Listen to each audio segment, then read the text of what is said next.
A very good morning to each and every one of us, and welcome to the July meetings for the Scrutiny Board for Infrastructure, Investment and Inclusive Growth Scrutiny Board.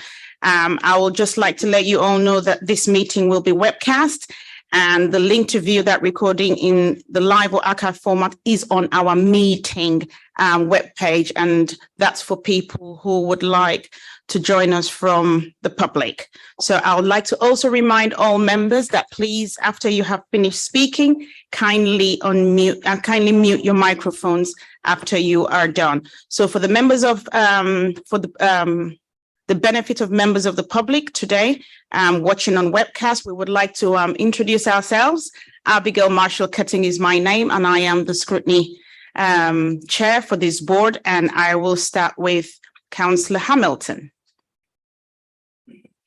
Good morning, Councillor Sharon Hamilton, Meanwood and Moortown Ward. Morning, everyone. Councillor Nicole Sharp, Temple News and Ward. Good morning, Isaac Wilson, Councillor for Wheatwood Ward. Morning, John Garvani, Councillor Horsforth Ward. Morning, everybody. Councillor Arif Hussain from Gipton and Hare Hills. Morning, everyone. Councillor Michael Miller for Kippax and Methley Ward. Good morning, Councillor Paul Alderson, Guiseley Road and Ward. Morning all. Mike Foster, elected member for Ardsley and Robin Hood. Good morning, Councillor Neil Buckley, All Woodley Ward. Morning, Councillor Sandy Lay from Otley and Yeadon Ward. Morning, Becky Atherton, Principal Scrutiny Advisor. Good morning, Andy Booth, Clerk to the Board. Thank you very much, members and officers, and thank you again for coming. Right, we have a very packed agenda this morning.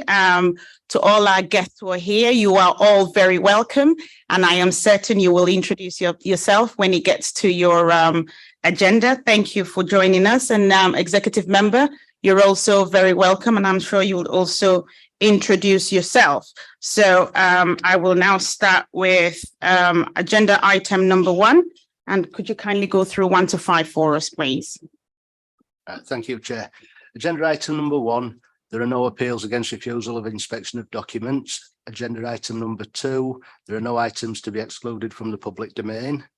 Agenda item 3, there are no late items of business today. Agenda item number 4, can I ask members if they have any interest to declare? No. Moving on to agenda item number 5, apologies, with no apologies for absence today, Chair. Thank you. Thank you very much, Andy. I will now call on Becky for the next agenda item. Members are asked to comment and approve the minutes of the meeting held on the 28th of June. There's a couple of matters arising to note in relation to minute 11. Affordable homes. Under the performance report, clarification was requested in relation to the annual in-year target for affordable homes and the additional requirements associated with historic under provision. The response from the head of strategic planning was provided to Councillor Foster after the meeting, and that was circulated to board members on the 28th of June.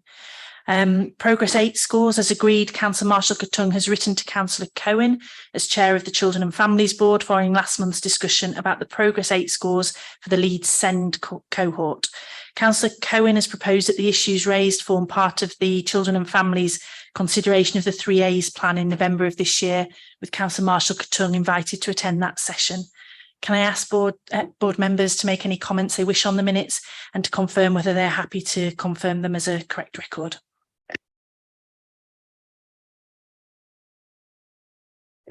Is that a yes from everyone? Just a nod will do for me. Thank you very much. Excellent. Thank you, Becky. Right. Agenda item number 7, Connecting Leeds Transport Strategy Annual Update of 2022. Now, following the approval of the Connecting Leeds Transport Strategy Action Plan of October in 2021, this Scrutiny Board committed to receive an annual update on its progress.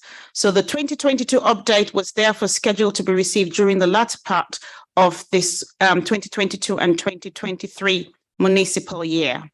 Unfortunately, The 2022 update could not be received as initially scheduled. Members of the 2022 and 2023 board therefore recommended that the successor scrutiny board should consider the update as early as possible in this new municipal year. So this report summarizes annual progress for last year as presented to the executive board earlier this year, although several minor updates on progress have also been included given the timing.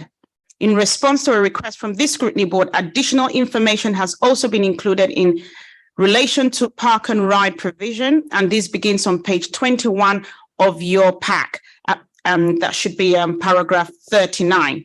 I will begin by asking all our officers here today to introduce themselves, and I would like to extend a particular welcome to Mick Bunting from West Yorkshire Combined Authority, who's attending to assist in our discussion around park and ride. And Mick is relatively new to this post, and this is his first time he is attending our scrutiny board. So you are very welcome, Mick. This is a very, very friendly board, and we look forward to hearing from you today. So Councillor Hayden, if you can kindly introduce yourself and the officers, and then we can start. Thank you. Thank you very much, Councillor Cousin. Yep, my name is Councillor Helen Hayden, and I'm the exec member for Sustainable Development and Infrastructure. And I'm really proud to present this annual update on the Connecting Leeds Transport Strategy. It's a superb strategy, and it was consulted widely. I was going to say wildly then, but like no, there was no wildness about it a couple of years ago, and I think we can all see the tangible results of the strategy, especially in the city centre. And the team have worked extremely hard. I'm also incredibly proud of the LIPTIP, the public transport and transformation work that happened and was officially finished in October of last year. And that was an incredibly impressive team effort with lots of different partners, including WICA, but all different private sector partners as well, working together, along with the kind of Leeds district pipes, and getting it all coordinated to happen at the same time. So it's the work goes on. I have asked Gary for a bit of a rest until we start moving on and transforming other bits of the city. But yes, a tremendous amount of work. I want to thank all the team from Gary and Paul, right the way through everybody who has worked and continues to work on this strategy. And it includes things like our very exciting Leeds bikes that are coming in September, and even things like the delivery robots that are being rolled out to different parts of the city from this week, actually. So everything that gives you an alternative to getting in a private car, and so it's all joined up thinking. It all works together, and is a result of some really innovative and hard work. So I want to thank everybody for that. I don't know whether you want to say something, Gary. Thank you, Councillor Hayden. So if you all just introduce yourselves first, and then I take it, Councillor Hayden, that's your introductory comment. Yes. Yeah. Yeah, that's fine. Don't worry. That's fine. If you all introduce yourselves first so that we know who you are, and people who are watching from the public will know who you are when you come in to speak, that'll be helpful. Thank you. Thank you, Chair. Good morning. I'll stick to the brief. Good morning, everyone. Mick Bunting. I'm the Interim Director of Transport Operations and Passenger Experience from West Yorkshire Combined Authority. Nice to see you all. Good morning. Good morning, everyone. I'm Gary Bartlett. I'm Chief Officer for Highways and Transportation at Leeds City Council. Hi, I'm Paul Foster. I'm Transport Strategy Manager at the City Council. Thank you all very much for coming. Okay, so Gary, would you like to make introductory comment first, and then Mick can take over? Thank you. Thank you, Chair. The benefit of going after your introduction and Councillor Hayden, I think most of this is covered. So it's what's before you is a very lengthy and comprehensive and wide-ranging report. So I'm not going to go clearly through every line of it, but if I may, I'd like to draw out some key points, please. As has been said, this is a report that's based on one that went to the Executive Board earlier in the year. It covers an update on our transport strategy, Connecting Leeds transport strategy. I'd like to take the opportunity to actually just add some further comments on things that have happened even since this paper was circulated, which might be of benefit to members today. So just picking out some highlights from the report, as I said, if I may. Paragraph 18 on page 19 references our Vision Zero work.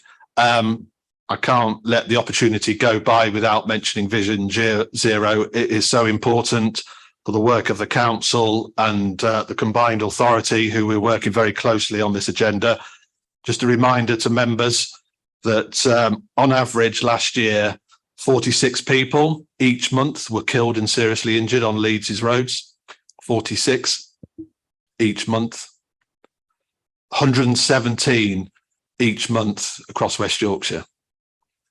So the Vision Zero is about eliminating anybody being killed and seriously injured on our roads by 2040. I think that gives you a feeling for the scale of the challenge that is facing all authorities, all partners, and all residents, because this is not just a highways and transportation thing.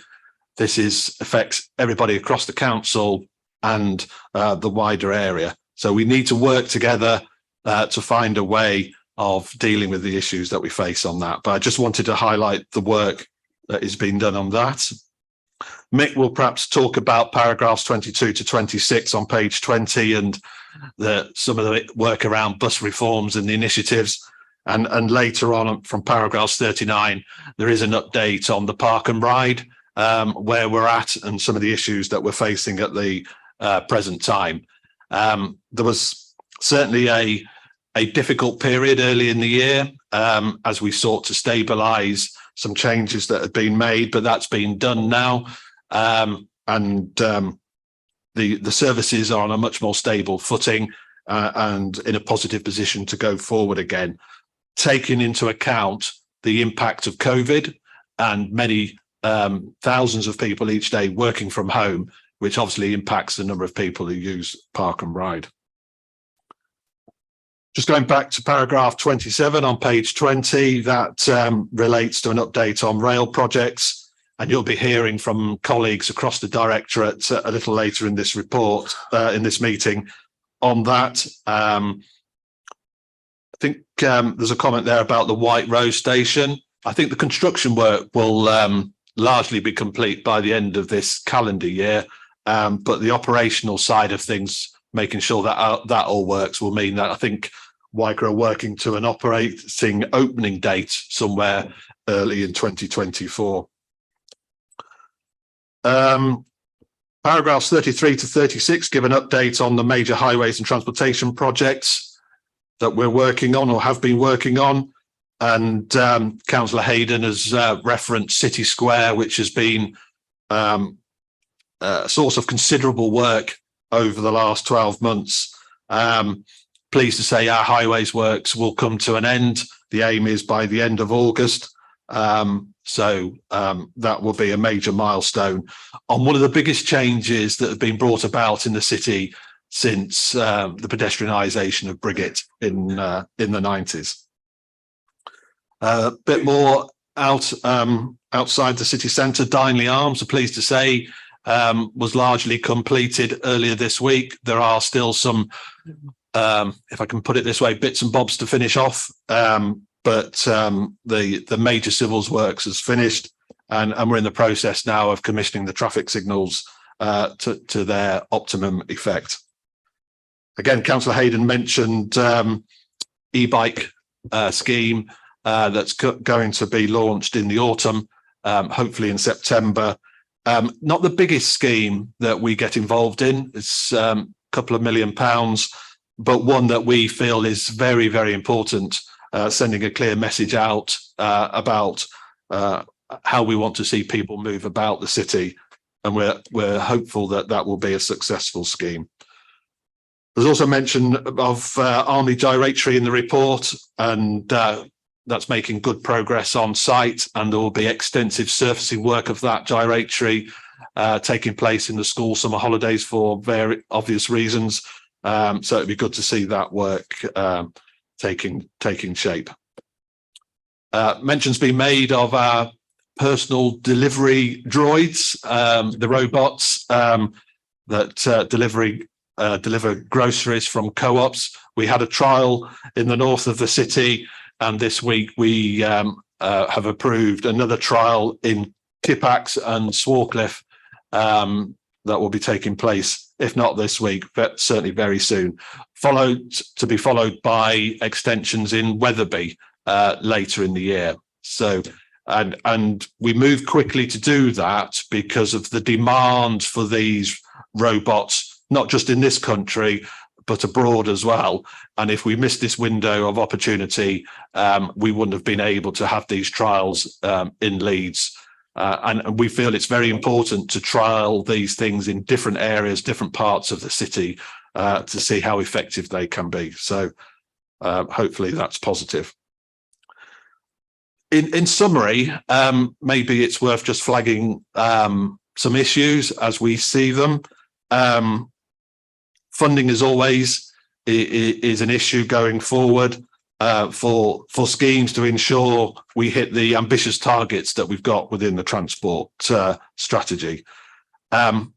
Inflation, and members will be well aware of the impact of inflation, and certainly impacting construction schemes and progress and budgets. So that's of concern, and hopefully we've seen the peak of that.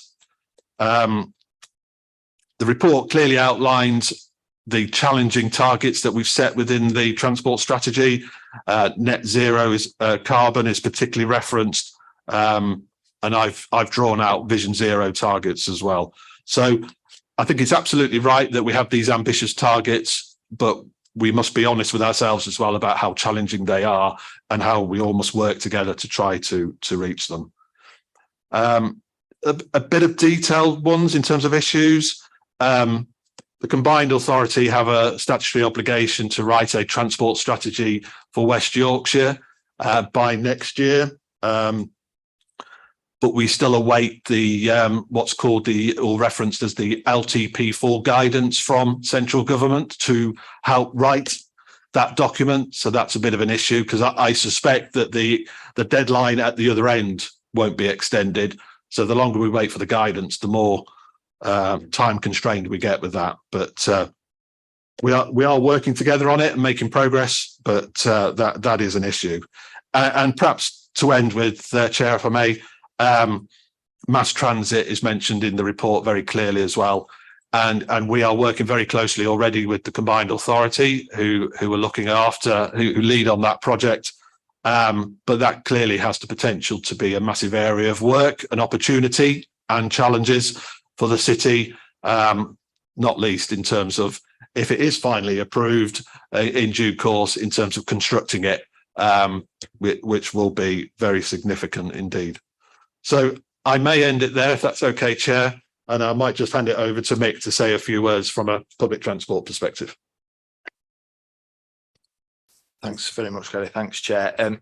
First of all, may I apologise? I've not got access to Wi-Fi for some reason, so I'm speaking blindly without the reports in front of me. But I'll give you an update on bus reform and where the combined authority is with that, and then I can go on to the park and ride elements if that's acceptable, Chair. So, in terms of the bigger picture around bus reform, the combined authority. Thank you very much. Thank you. The combined authority is looking at a number of strands of work. In different phases. We talked about mass transit there, which is the wider ambition to deliver mass transit across West Yorkshire and the region going forward. Ahead of that, we've got the decision on bus reform, and we're currently doing our assessments in terms of due diligence for that, and a decision on that will be made in March 2024, and that will determine the future of public transport in West Yorkshire and the operating model under which we work. At the moment, you'll perhaps be aware that around 85% of the buses that you see on the roads are privately run by private operators, and the other 15% of the network is commissioned and paid for by the combined authority, in line with our socially necessary and other criteria around why we do that. The bus reform piece may radically change how that looks, depending on what decision comes through in March 2024. The right here and right now, which as interim director of transport operations is my main area of work in terms of what we're doing right now, is dealing with the volatility in the market. Again, everybody's aware of the difficulties that passengers have experienced in light of financial pressures on operators, service reductions, service cuts, and the pressures that puts on communities and people who rely on our public transport networks for travel, and inhibits our wider ambitions around making public transport the number one choice for travel for all people. At the moment, we're looking deeply into that in terms of working with operators. Department for Transport have just awarded a 3.8 million grant to the West Yorkshire Combined Authority to assist us in maintaining our current network, and looking back over the last 24 months of service reductions to do a region-wide approach to assessing that, to establish exactly what we can do to bring some of those key services back and build a platform on which these wider strategic pieces of work around bus reform and mass transit can be built. So that's a really high-level summary of where we're at in terms of the combined authority, working with our partners at Leeds City Council, obviously, and wider partners to deliver these ambitious plans. So that's the bus reform piece. I can talk about park and ride as well now, if that's what you'd like me to do, Chair. First of all, thank you for that. What I think will be best for us to do, because there are really a lot under this particular agenda item, of which we have, if you look at the paper. So if we take them according to the headings, then I think that will be very helpful for us, if that's okay. I know you have mentioned on Vision Zero, and I do know we have that scheduled for November. So members, if I can ask that we don't bother about that today, so that we can go through all the other items, and then we would leave Vision Zero when you all come back, because I believe you're coming back in November for that particular item, and we can now start on Streetscape, if that's okay. So members, open to you now for questions and comments, and we'll start from page 20, because page 19 is more on Vision Zero. So if we go on to page 20 and then take it page by page. Thank you. Councillor Buckley. Thank you, Chair. Is it just page 20, or can we go on to page 21? If we stick to Streetscape first, so if the question is not, if you don't have any question on Streetscape, then we can go on to bus reform. Anybody with questions, and so that we can take one item after the other, and then it's in order. I see. Right. Well, yeah. Streetscape, I do not have any questions. You don't? Okay, that's fine. You can just hold your peace for now. Any questions on Streetscape? Okay, I will ask. Oh, we've got one. Oh, Councillor Lane. Yeah. I think this might be an opportunity just to ask then.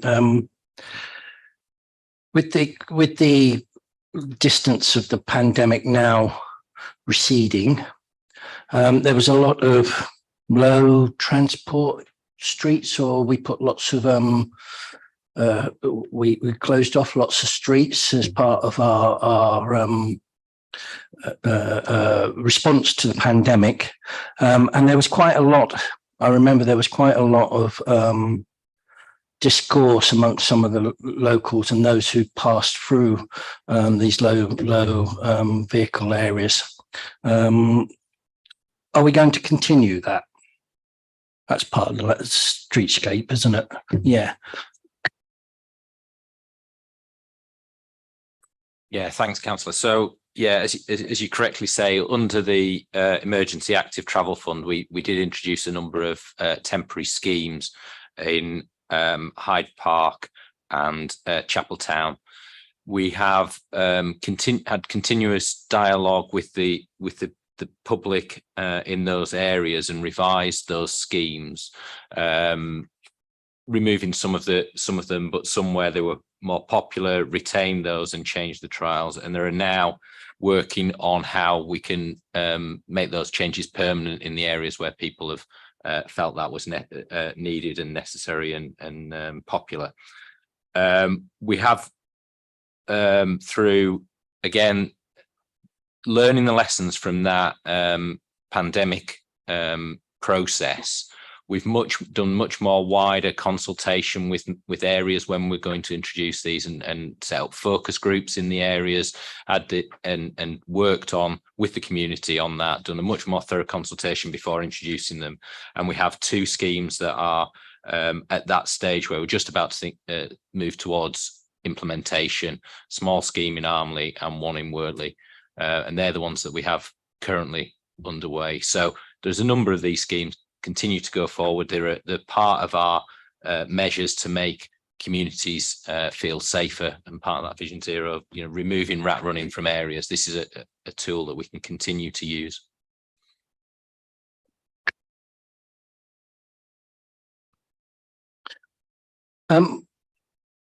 Obviously, we all understand that there was an urgency when the pandemic first hit, and so that sort of consultation didn't take place. Can I ask, there is an increasing vocal minority who argue that we are anti-car and that these schemes are anti-car. How do we intend to respond to that?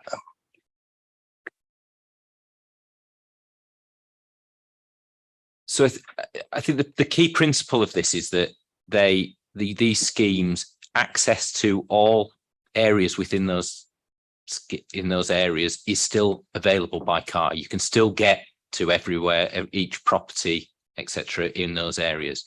It's a slightly less convenient route to get there. So it's about creating and what it does detract, if you like, change, is that through traffic that doesn't necessarily have a purpose in those predominantly residential streets, and commonly referred to as rat running. It's about removing those areas and putting them back onto the main roads, where again they're free to flow. And through the changes that we've had in traffic flows post-pandemic, where there is less travel than there was before, there is capacity on those peripheral main roads for that traffic. And so rat running is less of an issue. Does that explain?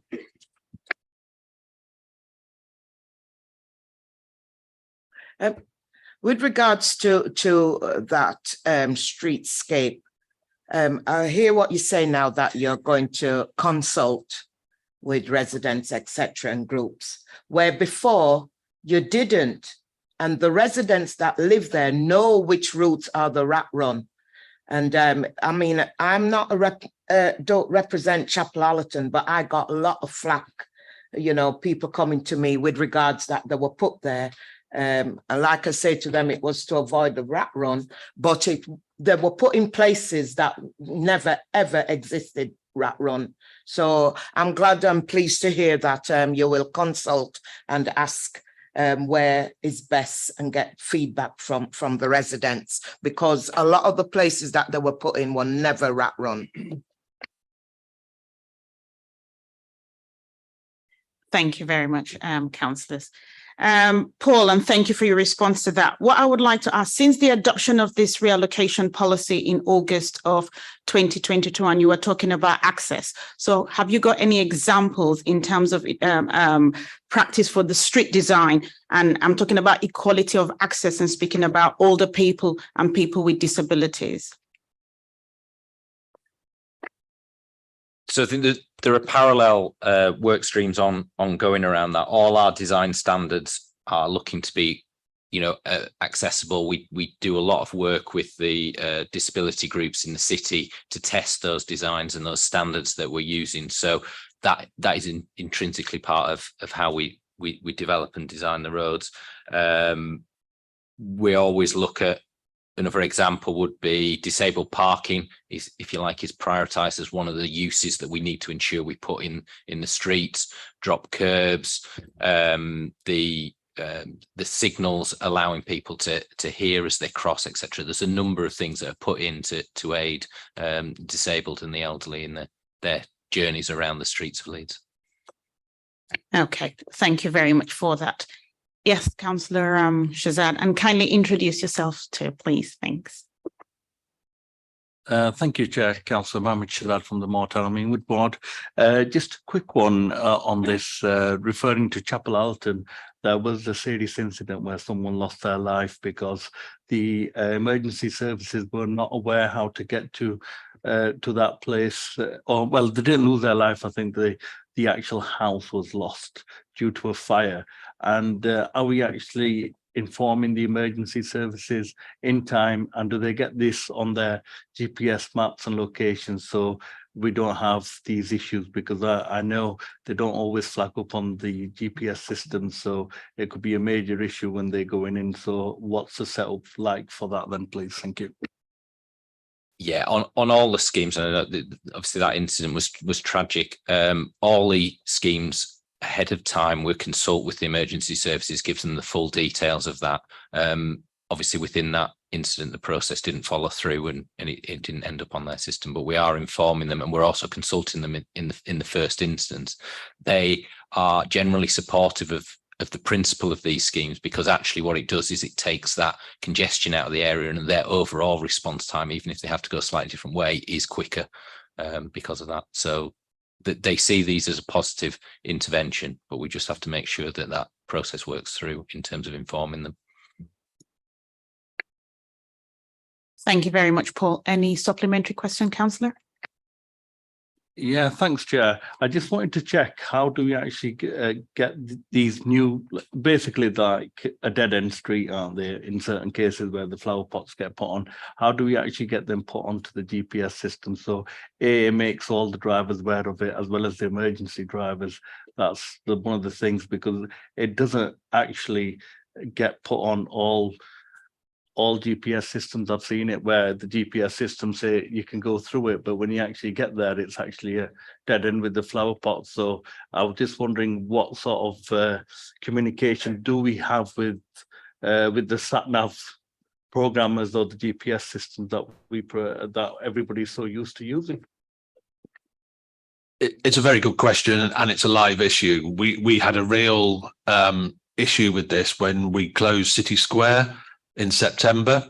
The algorithms within the sat-nav's systems, because people were still going through, and the sat-nav companies could sense that still people were going through, we kept telling them that the road was closed, but because their sensors, if you like, were showing that people were going through, they thought it was still open. So the bottom line here is we have no overall control over sat-nav companies. We do tell them what our measures are and what the restrictions are, and it's up to them to then update their systems. It got so difficult to some degree, or frustrating, a better word, with City Square, that I raised it with the Department for Transport, and in a meeting with colleagues from across the country who were experiencing the same issues. So the short answer to your question is, we tell the specific companies what we're doing, or there's a way that we can do that, but we have no way of enforcing or controlling it. But it is, as I say, a live discussion, because we need to resolve this as a national issue, not necessarily just a local issue. Yes, Councillor Hayden.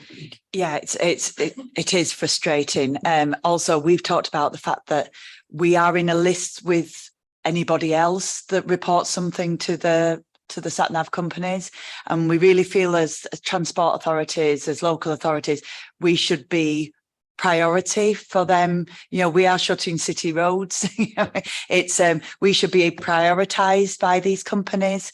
So that's another ask that we have, because we're in a list for them to get to at some point to tell, to update their system.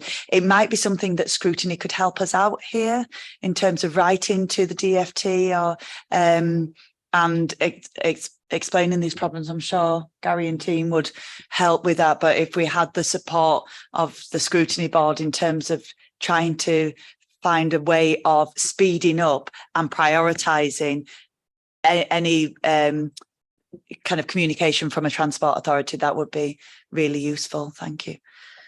Thank you, Councillor Hayden. Do we normally have any service level agreements with them, or what's the process? What's the protocol with it? Do you just send an email and then that's it, or do you have a standard process from our council to these companies? They're private companies, so basically they work on their own. They're not connected to local or central government, so therefore any member of the public can email them and say, and like I say, we're in that list as well of all kinds of people who will inform them of some kind of changes. Okay, thank you. Yes, Councillor. Yeah, just to comment on this point, we had a road in Horsforth made one way, and it has taken, there's still some people insist on going down it, but it's taken months to get that through to the sat-nav companies, but it's now one way. The other problem is, unless you use Google Maps or the iPhone, whatever you've got on there, which is updated automatically, if you've got an in-car system, you have to manually update that. I know my in-car system's at least 3 years out of date because I haven't bothered updating it because I have to pay. So there's two issues. There's getting people using systems that are up to date, and there is updating the systems. So, yeah, it's a difficult one. Thank you. Yes, Councillor Lane. Isn't that difficult, really? Is it? Once upon a time, we wouldn't have had an update until maps. We had a map. Yeah, we had to wait until the next. Yeah, Google, interestingly, Google does update, doesn't it? Because Otley Bridge is currently closed for 2 nights for urgent safety inspections. And I looked on last night on Google Map, and it had the map. It had the bridge closed in both directions. With respect to what the council can do, all of these schemes will have some sort of signage on site, surely. And people are ignoring that it says one way. And the map saying it's not one way makes no difference. They're ignoring the signage on site. And they should be called out, you know? Thank you. Councillor Lay, you make an excellent point. And in terms of City Square, oh my goodness, the amount of communication that went for weeks and months beforehand. And there was 37 signs on the approach, was there, Gary? In total, there were 70 signs displayed on the approaches to City Square, and we still had a level of abuse. And if you just go and stand on East Parade and watch near the bus gate, you can see drivers thinking about the bus gate, even though it's a very brightly red coloured surface. There are plenty of signs in place. The road markings are very clear, and they still choose to drive through. It links back for me to Vision Zero as well. Yeah. Okay. Thank you very much. I will move on swiftly now to bus reforms, please. Any questions on bus reforms? Yes, Councillor Buckley and then Councillor Foster. Yes. At the top of the page, actually, at point 22, 23, the funding for the BSIP is £70 million over 3 years, isn't it? And this is an enormous amount of money. And it says here, the funding will deliver a reconfigured, enhanced and expanded network of services. But this is out of date, isn't it? Because that might have been true when the sum of money was envisaged. But now it's simply become a pot of money to dip into to try to keep services on the road. And it's all caused by patronage only being 80-something% of what it was. That's my first question. And then secondly, at 26, the driver shortages continues to create challenges. Could you say something about that, please? And I heard that drivers were unwilling at the moment to drive anything between 9 and 5, anything other than that. Has that altered, please? Thank you very much for those questions. And yeah, you're absolutely right, Councillor Buckley, in terms of the BSIP, it is a fast moving piece. The volatility in the market means that the ambitious plan set out when the BSIP plans were written a couple of years ago, the market has changed. So with BSIP, there are different tranches of funding within the bus service improvement plan. One of those is to deliver enhanced services. That is the traditional BSIP as you described there. The government in Department of Transport in May this year awarded the 3.8 million BSIP plus funding, which to some degree, I've got my teams working on this now to develop a plan, as I said earlier, to assess the level of service reductions over the last 2 years, to use that 3.8 million to plug that gap and restore some of those services and keep communities connected. And in some respects, that therefore protects the original BSIP money in terms of enhancing routes and allows us to carry on with that work. And colleagues in our policy teams are looking at that right now. So yes, on the face of it, it is out of date, but the recent BSIP Plus funding has assisted us in keeping to our plans. And once we've got the delivery of the BSIP Plus out to restore and protect services to give us that baseline, as I discussed earlier, that will then enable us to roll out the BSIP funding and also the 10 million funding that we've got for Superbus, which is also underway. And we're hoping to deliver the first element of that in September this year. And you, apologies, what was your second point, Council? Apologies. The driver shortages. Yeah, so I had a conversation with one of our main operators yesterday, and I'm reassured that that position is much better than it was. And it's a fast emerging situation in terms of pay settlements that have been accepted by the driver unions, and working conditions for the drivers has been accepted now. So that position is out of date, and I'm reassured that the driver shortage is now not the problem that it was, and that's a fast emerging picture. And that was from a discussion that I had yesterday with one of our major operators. So that position is improving, I'm told. Councillor Buckley, I'd also like to let you know, in terms of bus drivers retention and recruitment, we also have that scheduled for November with providers. So I think that'll also be a good time to actually bring up that question as well. Yeah, come back. Just a comment, really, that the 70 million over 3 years and the 10 million you just mentioned and the 3-point-something million which is being given as this ongoing subsidy, it's all taxpayers' money.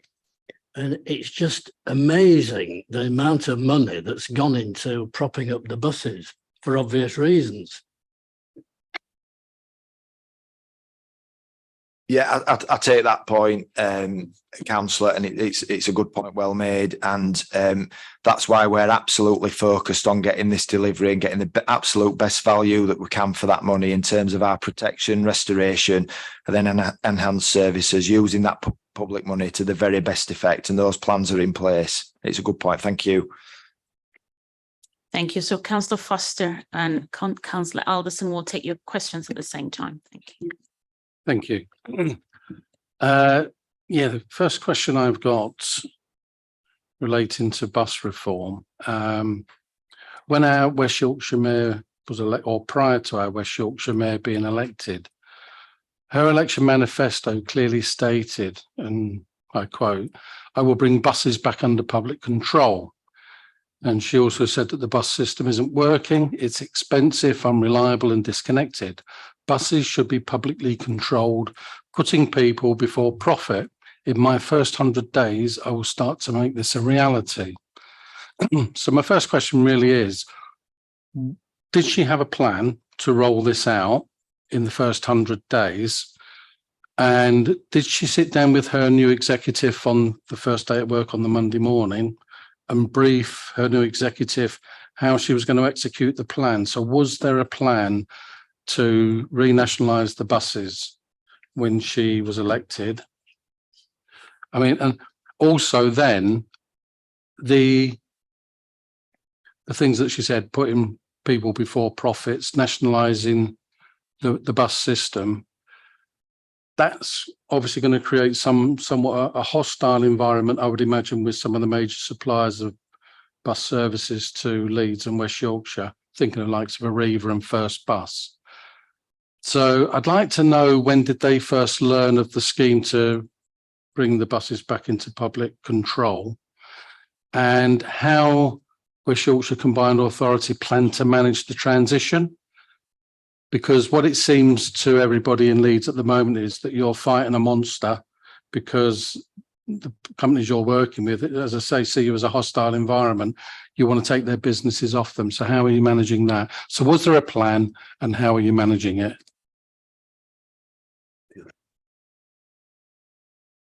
Thank you, Chair. Just a question for Mick. The £3.8 million funding mentioned to plug the gap in the key services, bus services. Is there a way that members, is there any mechanism that members can see or feed into what services are being considered for this spend? And also, how far on is this piece of work, please? Thank you.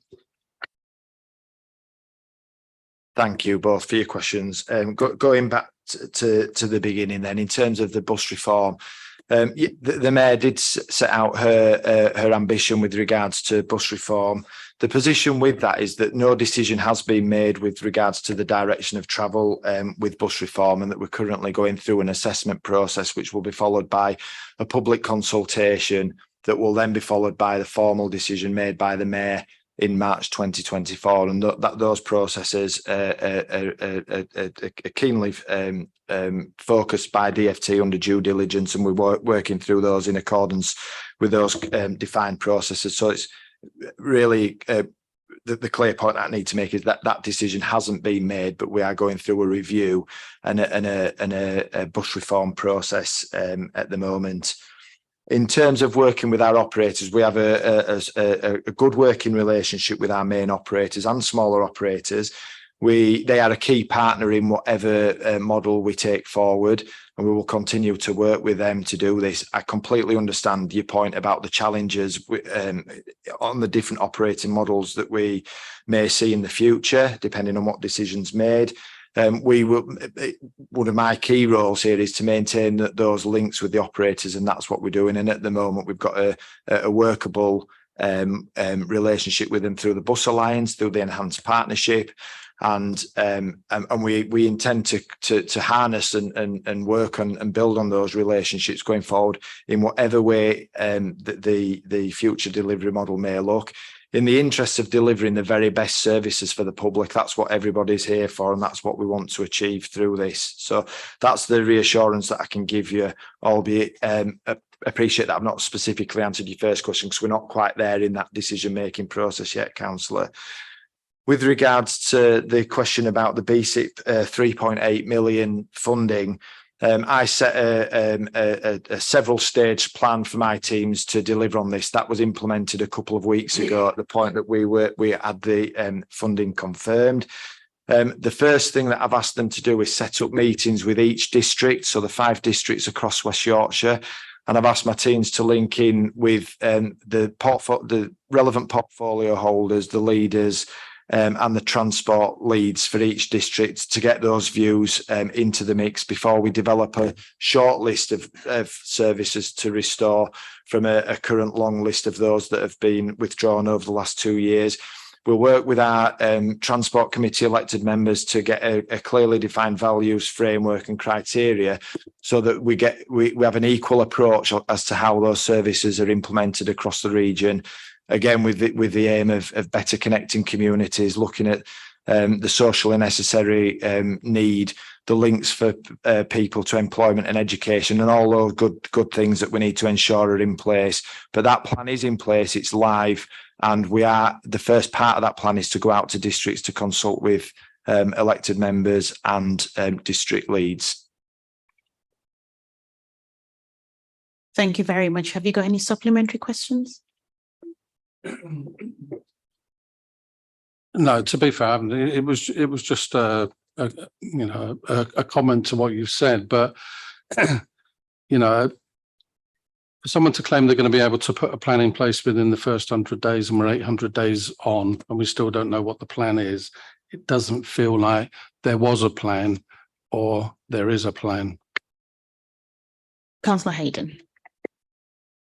I don't know about 100 days or 800 days or anything like that, but the mayor immediately started the process of bringing the buses into public ownership, whatever that looks like.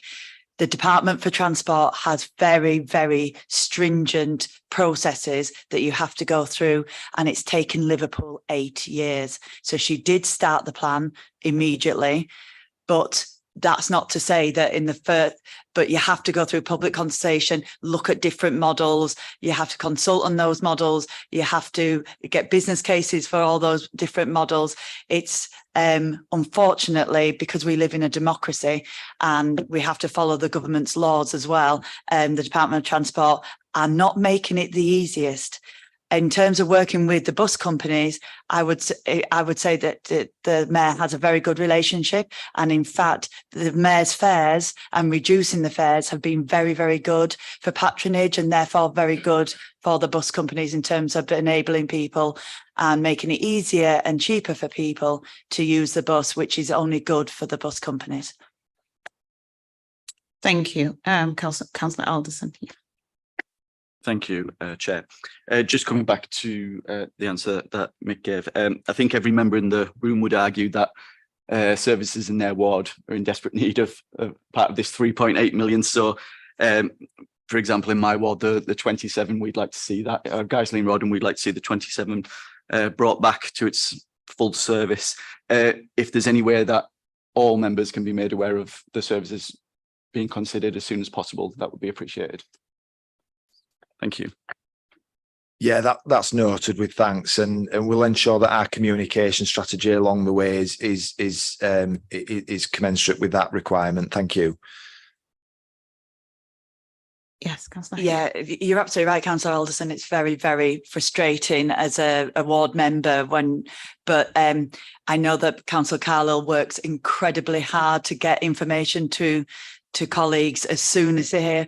But unfortunately, the bus companies do not have to consult, and they can just pull at very, very short notice. And I know it didn't affect, well, it was a border thing, but the bus went through Crossgates and Whinmoor and through Crossgates, which borders my ward, and the bus to Thorpe Park was just one Sunday night. It was gone, and it was very, as my colleague Councillor Sharp knows, it caused a great deal of problems, and nobody found out about it until a few days before. So it is very, and as soon as we know, you will know.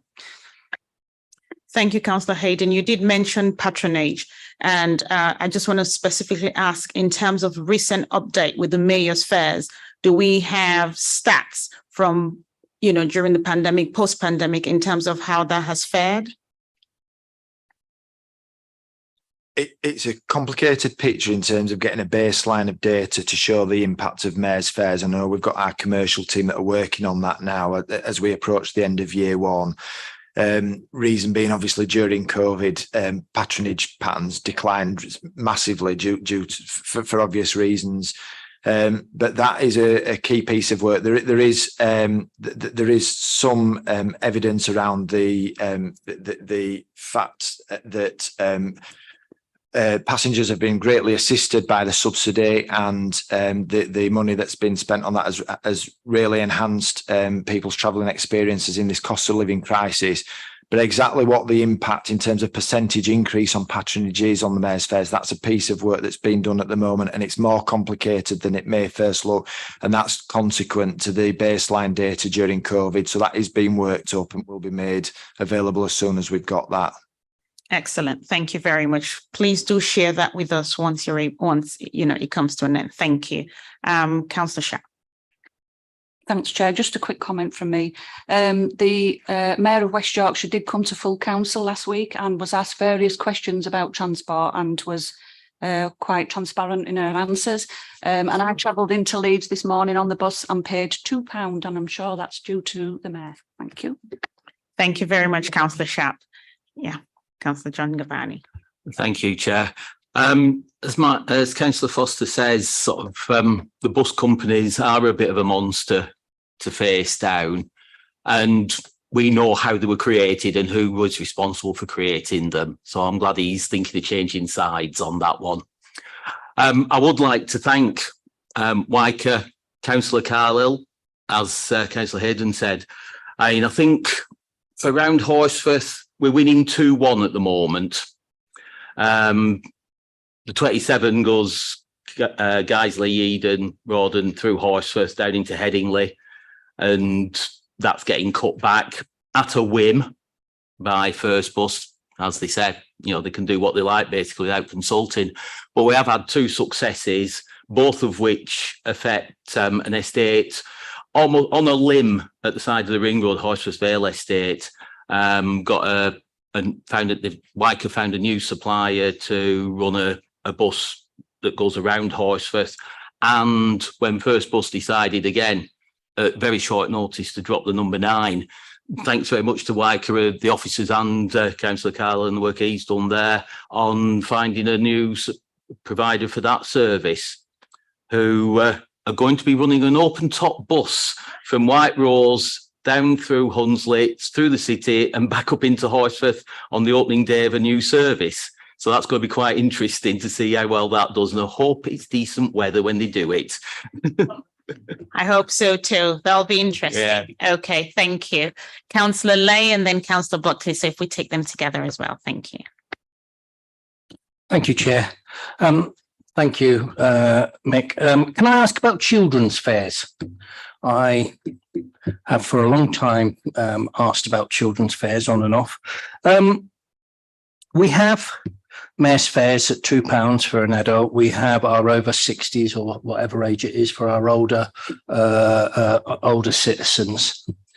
We don't have any fairness or equity for under 16s. So a child in my outer area, I'm just looking actually, is paying £1.80.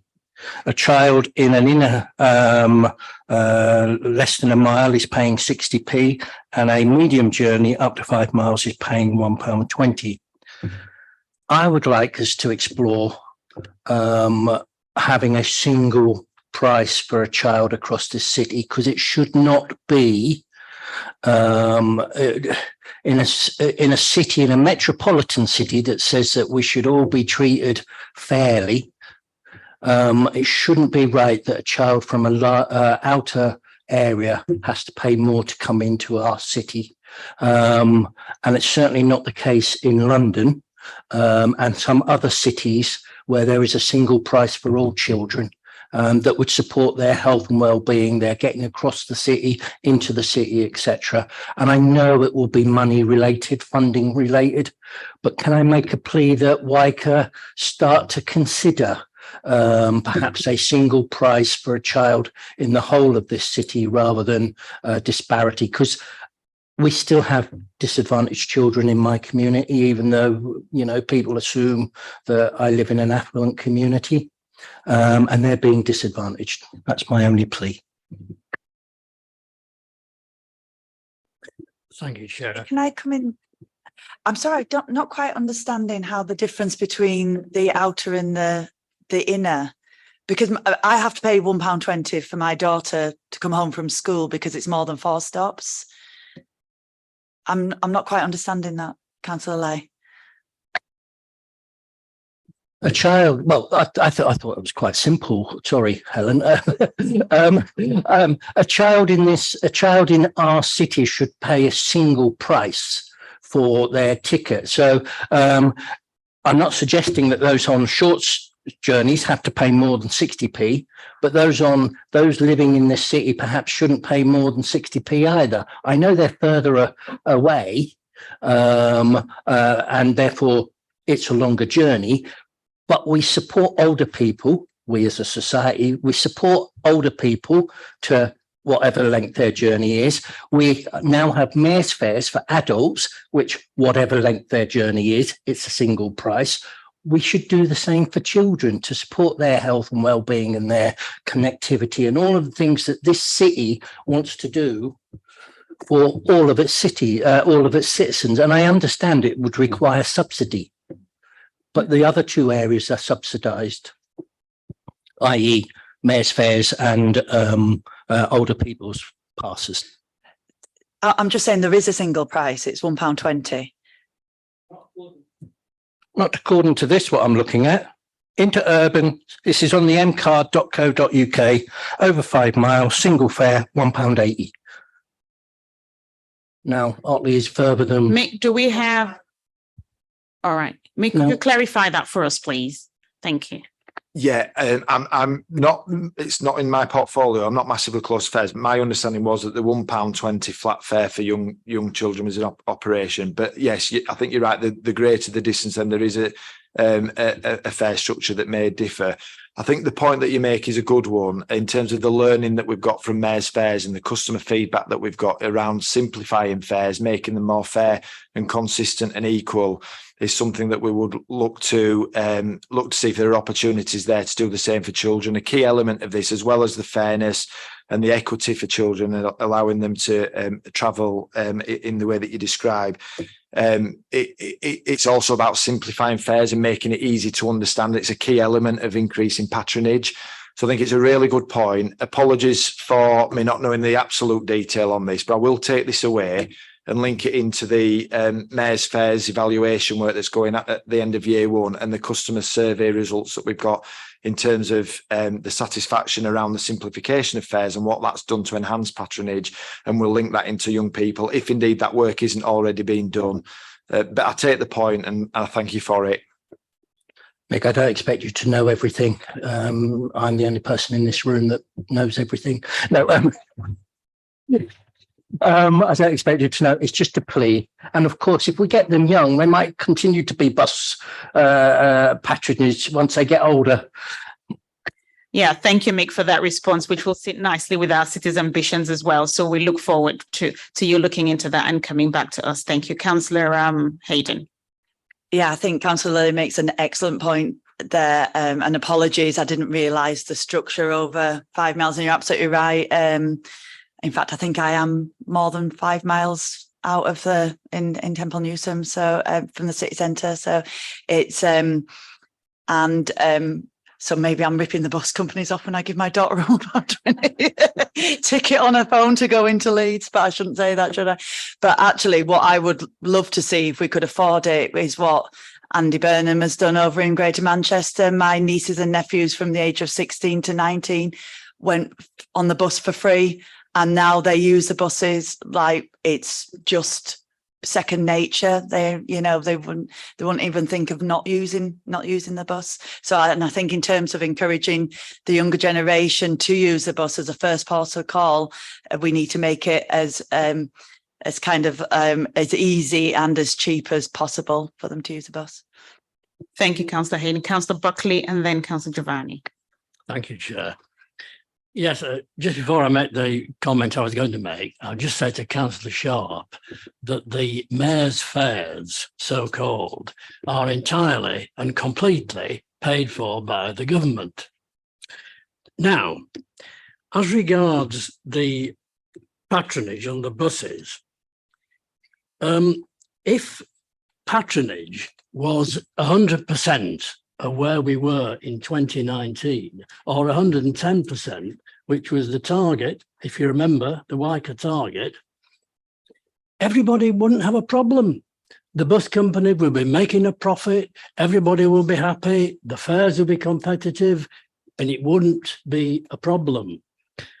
It's all about patronage, the number of customers on the buses, which is too low, which leads me to say that Councillor Hayden, and we've had this conversation before, on one hand agrees with that and says there aren't enough passengers on the buses, and then on the other hand encourages working from home.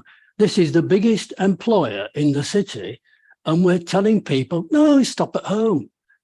Well, on a Friday, there's nobody in the city, and therefore the numbers are low. Thank you, Councillor Buckley. Councillor Giovanni.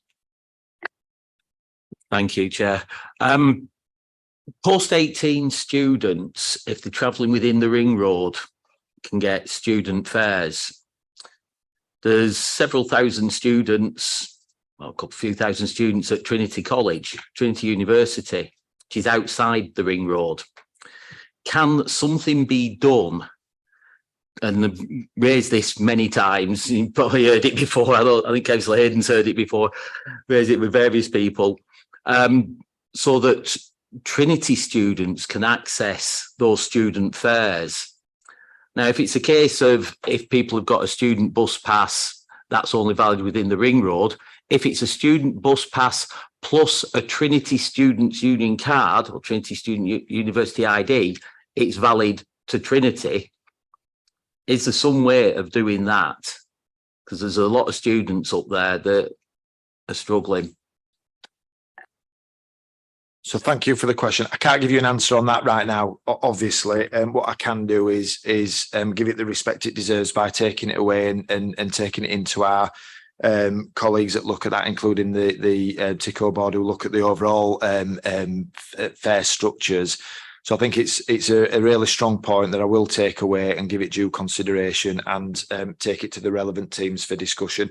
Perhaps if we could have a conversation offline so I can get the detail of that issue, Councillor, and I'll give it the attention it deserves offline. Thank you. Thank you. Right. I am so sorry because we've got lots on today. We have this agenda item in November. So members, please do bear with me because we really have to go through a lot, and we can always bring this back in November when we have the providers here, if that's all right. So thank you very much for your responses. Right, we're going straight to rail now. So members, any comments and questions on rail?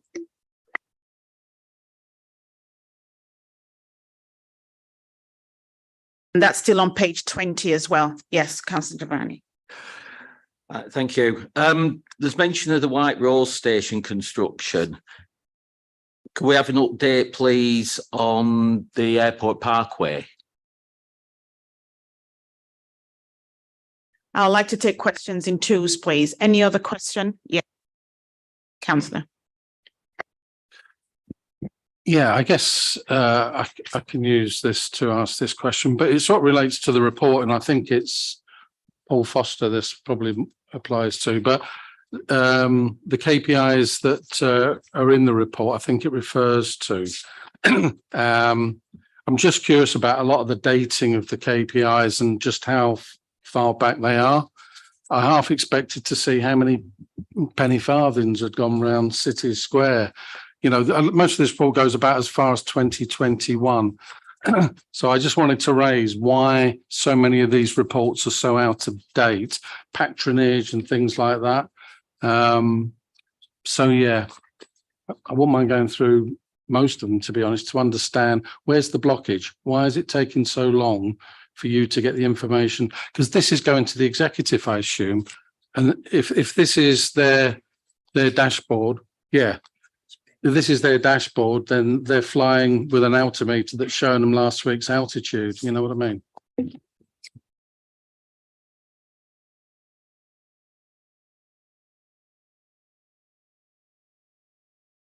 Just for your benefit, Councillor Foster, this report was actually due to come at the end of 2022, but due to some delays around exec board timetabling, it couldn't then be taken by the scrutiny board in the last municipal year. So that's one of the reasons for the delay from our perspective as well. Okay, thank you. Yeah, is it Gary or Paul coming in? If I try and say something on the airport question, that is a scheme being led by WICA. Obviously, we're working closely with them on it. There are it's quite detailed work around the constructability of the facility and the operation of the facility. But the upshot is that WICA colleagues are working through the business case process that they have to, and I believe are working through a timetable of later this year for it to go to the relevant combined authority. Anything more specific, then we'll have to ask WICA colleagues direct, which is not Mick, as I understand it. Thank you. And Paul on the other. Hi, Councillor Foster. Yeah, I absolutely agree that there is a significant lag in some of the data, and as Becky explained, this was prepared for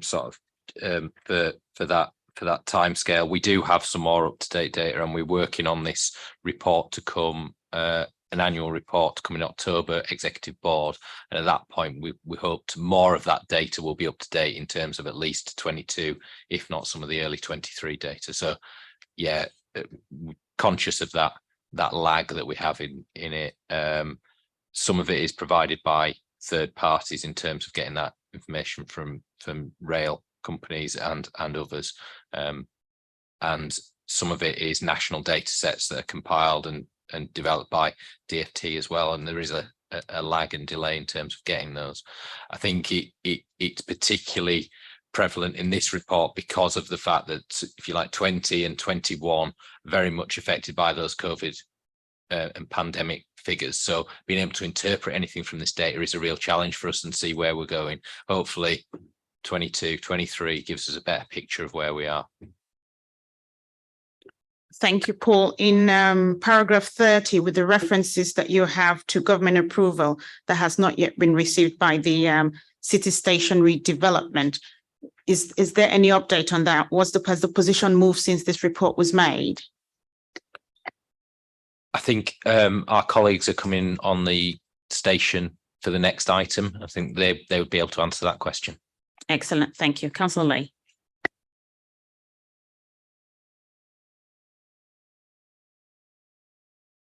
I thought you said you knew everything.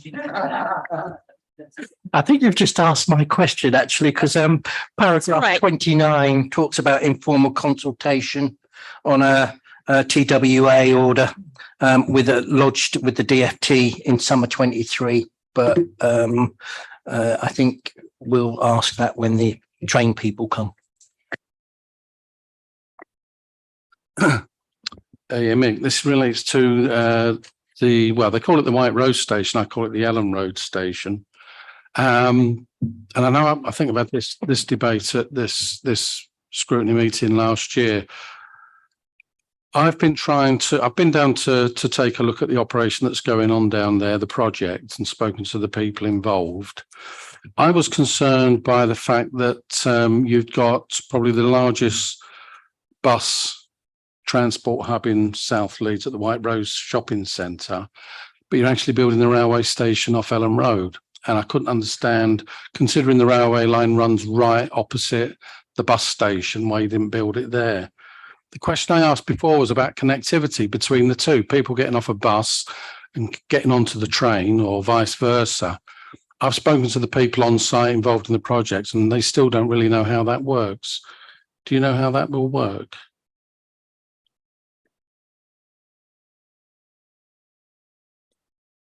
I do know the answer around why the station's located where it is in terms of the alignment of the track, and there's a significant curve. And I think it was around that technical necessity to have it on the straighter section. So that was a key factor in the location of the station. I'm not aware of the detail of the connectivity, etc. Clearly, a lot of that land is in third-party ownership in terms of the White Rose Business Park. They're obviously contributing to the delivery of the station and want to make it work and accessible for their location. So I would hope that those internal connections and walkways, etc., will be provided as part of that. But I would have to get you a detail of the master plan for that. And I think that's the same answer I got last time, a year ago. I find it absolutely astonishing. Building a railway station in South Leeds, or probably in Leeds, is like a 1 in 100 year event. I cannot believe we're building a railway station, but we do not know how it will connect with the rest of the transport hub, especially when we know we've got mass transit. Who's planning that? What consultation was there with the people doing that? I mean, talking about, disconnected plan, I can't think of a better example. I'm sorry. It's this piece of work not to do, a lot of it not to do, has got to do with Network Rail as well, if I may ask. So, and which is one of the reasons why I really want a Network Rail to be at this meeting. So please, we note that down so that we could invite them to answer some of these questions, because obviously it's beyond the officers that we have in the room today. Councillor Hayden. I can't imagine why you would call it Ellen Road Station. It's really quite a hike from Ellen Road to the White Rose Station. I've been to see it being delivered. It was it's on land owned by Munro and Kay. It's next to the White Rose Business Park. Yes, there will need to be connectivity to where the buses stop at the shopping centre, but this is about more than just the shopping centre. It's about connecting people to those employment opportunities and connecting people of South Leeds to the employment opportunities. It's really quite a walk from Ellen Road. Again, when it will be built and it will be built out, it will be a huge asset to the people of South Leeds, and not just to the business, the area just around it, but the people of Beeston and areas and Cottingley who lost their train station. There was a lot of consultation around that at the time, and but they will have this fantastic rail station. It's not one in 100 years. We opened one at Kirkstall, the one at Kirkstall Bridge, Appley Bridge, and there's two more in the pipeline, and that was within my time as a councillor, which is 8 years. Thank you. Gary, would you like to come in? It might be helpful to take this offline, Chair, because I certainly have walked between the two, and it's understanding the councillor's request and what sort of additional works he's thinking of, I think would be helpful, because again, I'm going from memory. There are links of some description. I'm not saying they're perfect by any means, but there are ways to walk from the business park to the shopping centre. So yeah, probably best to take it offline. Thank you, Gary, and I agree to that. I can assure you, Councillor Foster, I've got questions in my mind as well regarding Network Rail and the work they're doing and connectivity. So if I can kindly ask that you just be patient a little bit, and we will write to them again today after the response I got from them last night, and ensure that we invite them in and have them round the table to be able to answer some of the burning questions that we have, because we have to take this outside of this meeting today. So thank you very much. Can I quickly move to City Centre and ask if you could just kindly give us a brief overview of the ambition of the City Centre Square, and that's more for those who do not understand what the new scheme is about. Thank you. Okay. Briefly then, 2008, 2010, there were two very significant city conferences with hundreds of people attending, and what emerged from those conferences was about many things, but certainly improving the gateway to the city centre from the railway station. There were improvements rail side to the station in 2000, but actually egressing the station, particularly under the Queen's Hotel. It is a narrow environment, was heavily polluted, lots of buses, lots of taxis, and private hires, and lots of pedestrians all mixing together. It didn't really represent the European city that we wanted to portray. Our work also identified that a very significant percentage of cars that were driving through City Square had no destination actually in the city centre. They were using it to just drive through because it was deemed to be more convenient and quicker, which culminated in a sort of racetrack mentality and 3 to 4 lanes of traffic flowing through City Square. So the work that's been done to date is highways work to remove that running traffic and to provide a palette, if you like, for future enhancements of City Square, yet to be funded, yet to be formally agreed for the city and the city council, and obviously members to decide what may happen. And anybody that's walked through City Square hopefully has started to see the widened footways that are opening up, the calmer environment, and it's providing more priority for buses and for taxis. I hope that quick overview helps. Thank you very much. Any comments, questions on that? Yes, Councillor Hamilton. Right. With regards to City Square, you said that work is coming to an end. But then we're going to have what I call network rail doing work around that area. So can we ensure, like I've said to them, that it's quite clear who's doing what work, so that some of us don't get as many complaints as we did? Obviously, you already know about all the complaint that we have with regards to the work taking place. And I know some of us say we don't read signs. Sometime at the weekend, some of those signs are moved by people who are merry. That's the word I can use. So, you know, when you come Monday morning first thing, because, you know, people complain about that, saying it wasn't there like Friday and then on Monday. So we need to, can we ensure that when we're doing roadworks that are following the merriment at weekend, that the signs are also so checked? So yeah, it's just that we're going to end up getting complaints with regards network rail doing their. So if we can also put that on the web, so people know that these works are being carried out by Network Rail.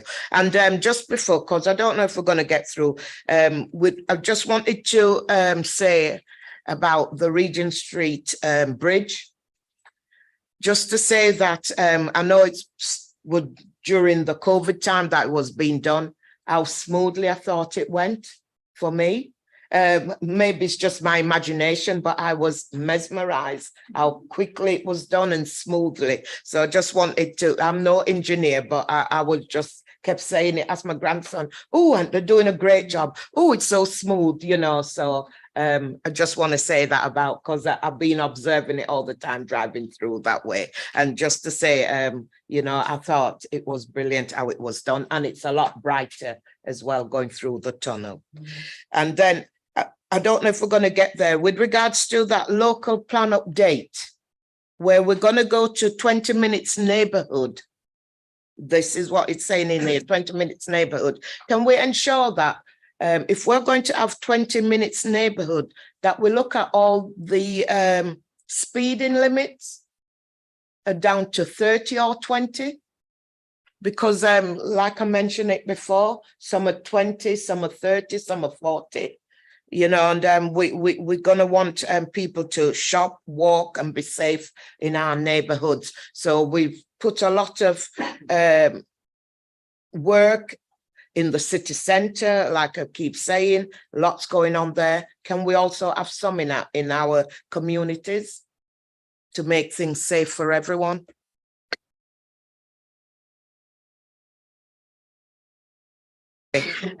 You mentioned with regards to the robots. Can I bring that up here now? No, we'll come back to that. Okay. Yeah, thank you. Councillor Buckley. Thank you, Chair. City Square. I had a look at City Square the other day, and from all different angles. And I tried to like it, and I failed. It struck me that it was like high quality scaffolding, obscuring the Black Prince. About the arts. how much did it cost?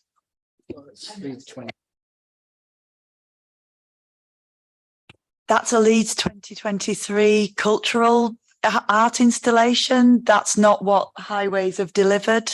It's not part of the City Square development. Obviously, pedestrianising and making City Square accessible for these kind of a cultural events is what we're responsible for. But that would have to be a question for the Leeds 2023 cultural team. Thank you, Chair.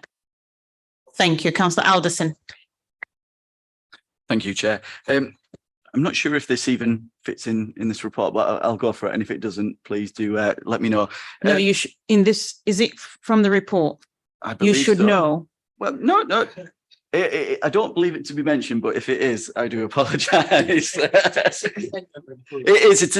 relating to the city centre. So, in particular on Briggate, we have a lot of delivery cyclists who sit around on all of the public benches along the public highways and things, and there's quite a large number of them, and often they're seen riding on the pavements and also all over. Anyone who's been there, there's a large amount of them.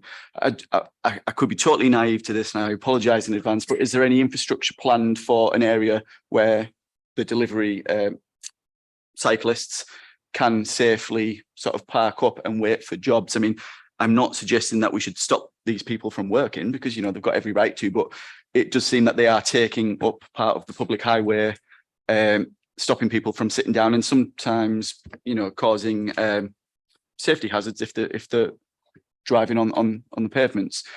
So I hope that does fit within this section of the report, but I apologise if not. No, I'd say. Yeah, go on. Okay, Chair, shall I have a go at both those questions? Okay, Network Rail comment noted. Yeah, we're always quite keen to make sure that if it's not us, we'll make sure that people know who it is when it comes to works. We often get blamed for everything else. Yeah, with major schemes, certainly as with City Square at the moment. Well, it's Balfour Beatties who are involved in the work, and they have a traffic management operating company that role is to manage the signs. So I can quickly check with colleagues to make sure that they are checking Monday morning, Sunday, late Sundays. But they should be doing that as a matter of course. Thank you for the comments about Regent Street flyover. It's always nice to get compliments. It wasn't a refurbishment. Just a few words. It was basically a reconstruction of that flyover. And the team did a great job, and I think when you look at it now in terms of the improvement that it's actually brought to that part of the city, which is welcomed as well. So it's an award-winning scheme, and nationally, and quite rightly so. So thank you for that. 20-minute neighbourhoods. Yeah, we've had a programme of rollout of 20 speed limits for some years now. And where they meet the National Department for Transport guidance, we're more than happy to review speed limits in that regard. But as a responsible local highway authority, we should not be in the game to go against that national guidance and just put lower speed limit signs up where we know that they will be abused. And indeed, the police will not support us in lowering those speed limits. So there is a need to consult with the police, and there's a need to comply with the guidance. The Briggate comment, yeah, a very good comment. I think suffice to say, we are aware of the issues, us and city centre management. My colleagues do meet with the groups involved to talk about a wide range of issues. Personally, we're not aware of where identifying an area for them to wait is actually where that one is at the moment. But again, we can check with our colleagues and see what the answer might be. But suffice to say, there are live conversations because the issues that are reported to us, particularly around the speed of some of them through pedestrianised areas. Thank you, Gary. Councillor Hayden. Yes, thank you very much. And that's a new one on the signs being moved, and hopefully not all 70 will be moved. So people will be still aware that City Square is closed. Yeah, you make a great point about being blamed for everything when it's not our, and we do work very hard to try and make sure that other partners are doing the communications as well as we hope to do. And on the Deliveroo, it's an ongoing issue, and the team are doing a great job at bike registration, at safety training with the parent company. Again, it's one of those things that we never used to see delivery bikes in Leeds City Centre. You know, a few years ago, it wasn't a problem. It's part of the changing lifestyles that we have to adapt to. Regent Street Bridge. It is a fabulous. I'm so proud of the team. And yes, practically every day pre-pandemic, and then post-pandemic. And because that bridge is how I get into, is how we get into town from East Leeds. So, you know, it's crucial. You know, it's a real safety thing as well, but it has really enhanced and award-winning. And there's a fantastic time-lapse video of when they took down the old flyover and then reconstructed. So I think we should share that around Scrutiny Board, because it is a fantastic video that shows it in speeded up time. And I think you'd enjoy that, Councillor Hamilton. Thank you very much, Councillor Hayden. Gary, I think we might need to now think of thinking of creatively putting up signs for those who are merry on the weekend. So that will come in very handy at some point. Thank you all very much. Right, okay. That's fine. Mick, I know you have to leave. So if you can just touch on Park and Ride and mass transit for us, because all our other bits are related to council officers who will still be here. So if we can, instead of you saying anything, because you did give a brief on it, members, have you got specific questions? And then he can come back instead of talking, and then we're coming back to questions again for mass transit and Park and Ride. Councillor Giovanni, thanks. Okay, this is a follow-on almost to the airport station. The plan there for the large car park, effectively a park and ride, or a park and ride using the train. Is it possible, if there's any issues over getting the train station in, to decouple the car park from the train station, get the car park in with potentially shuttle buses down to, say, somewhere around the Outer Ring Road area? They're saying a lot of the car parking issues caused around the Horsforth train station is commuters that are parking there, that are driving down from Harrogate. And it's been a problem for many, many years. I remember campaigning on it in 1998. It's a long time ago, a different lifetime. Yes, Councillor Shazad. Thank you, Chair. I just wanted an update because we did have a Park and Ride to come in down in Alwoodley, which would help our ward and make life easier for people commuting through our areas, and it'd be a lot better for the environment if we had a Park and Ride up in Alwoodley, but I don't know what's happening with that one. Okay, on the first point, of course, developing the business case for that, and all options will be considered in terms of how to best deliver that. I can't give any specific comments on that, but that work is in progress, and best options will be considered. So again, really welcome an offline conversation about that to get some input on that. But that work is ongoing.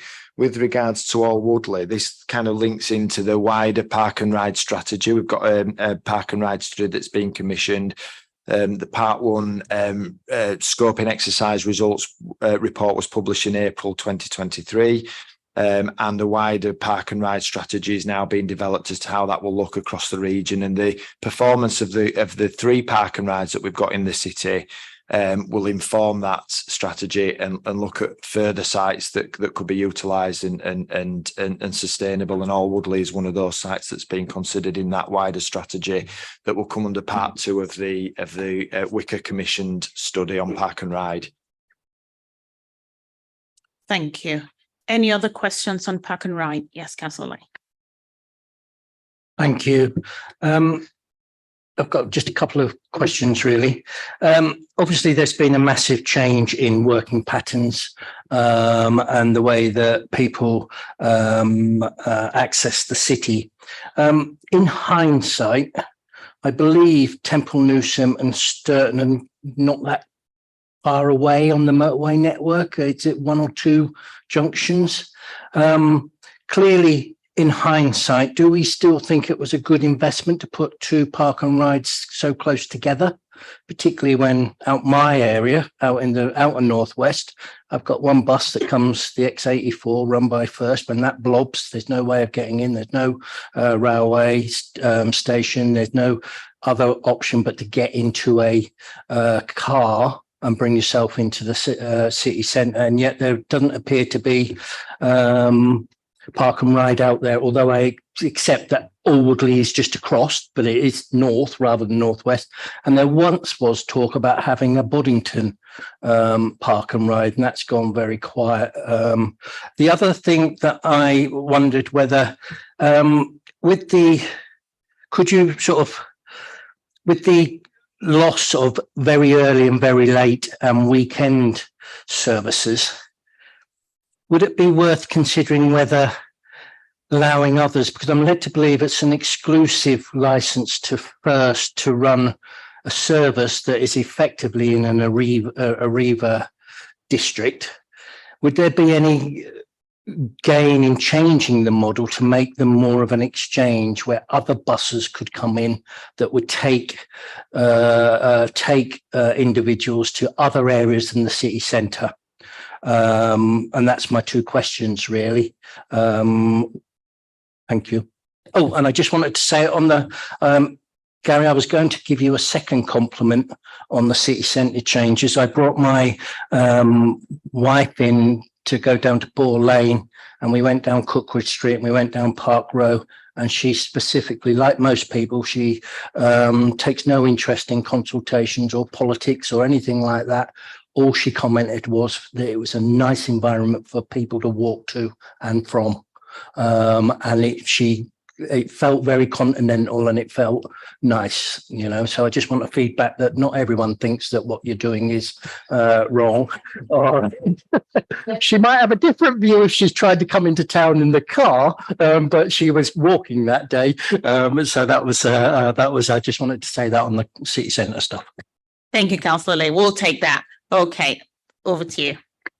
Thank you. So with regards to your first point, Councillor, yeah, it's a good point. The Sturton site, which was, I think, implemented in middle of 2021, it actually splits the two other sites. So Ellen Road on the west, Temple Green on the east of the city, and then Sturton sort of slap bang in the middle. So what we're seeing in terms of patronage from pre-pandemic levels across the three sites is around 85 to 90% of pre-pandemic patronage back on those services, with, of course, with three sites rather than two, greater flexibility and choice for passengers.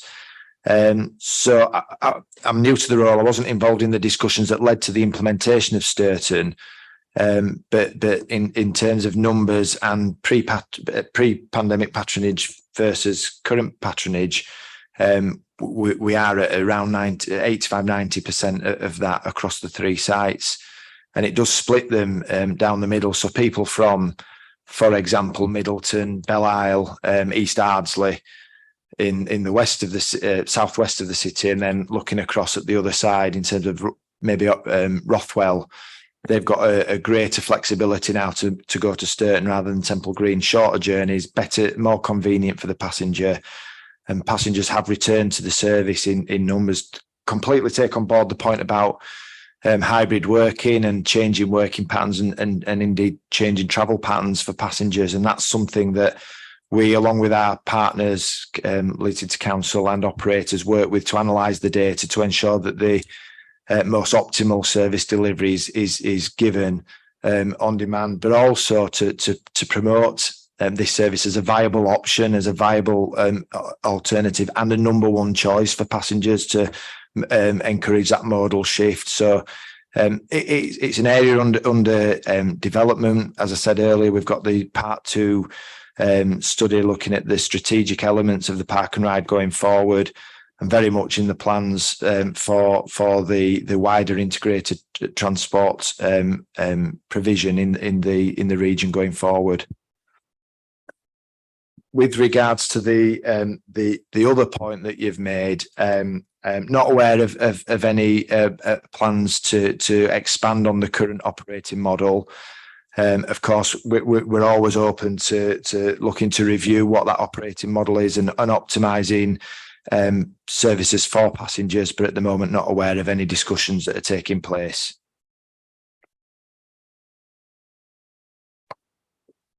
So does the license or the agreement or whatever of any of the 3 park and rides, if a different operator came in and said, we would like to run a number 27, sorry, there is a number 27, a number 227 route it through the park and ride site to pick up those patients, sorry, wrong job, those residents who might want to go somewhere else, are they able to do that? Or is this an exclusive sort of thing for First Bus, and that another operator couldn't use any of those services, any of those sites? Yeah, if I can help Mick out here, this request has been made in recent times, and our view is that effectively it's the site is exclusive to First under the contract. So having another bus operator come into the site and operate when First perhaps isn't would be difficult, and perhaps open us up to, or WICA up to, challenges. But it was an interesting comment that's been made, and an interesting approach that's made. And I think Dave Pearson before Mick, I think it was something to think about, as the sort of conditions and the license might have to get reviewed. Well, will get reviewed in a couple of years' time. So point not lost. It's an interesting point, and I think we need to collectively review it. Can I just come back on the Temple Green one? I use Temple Green when I come into the city. The drop off in numbers on Temple Green is in line with what we expected when Sturton opened. We knew that Sturton would extract passengers from Temple Green, but having used it again today, people were standing on the service this morning. It was well used. There are issues, I have to say, with travellers trespassing on the site, and it's something that collectively partners, including the police, need to resolve, because that is an issue. But the drop off is expected. Obviously, the thing that really no one predicted when we start out on the park and ride journey in 2014 was COVID. So I don't know, Paul, if you wanted to just clarify on the licensing.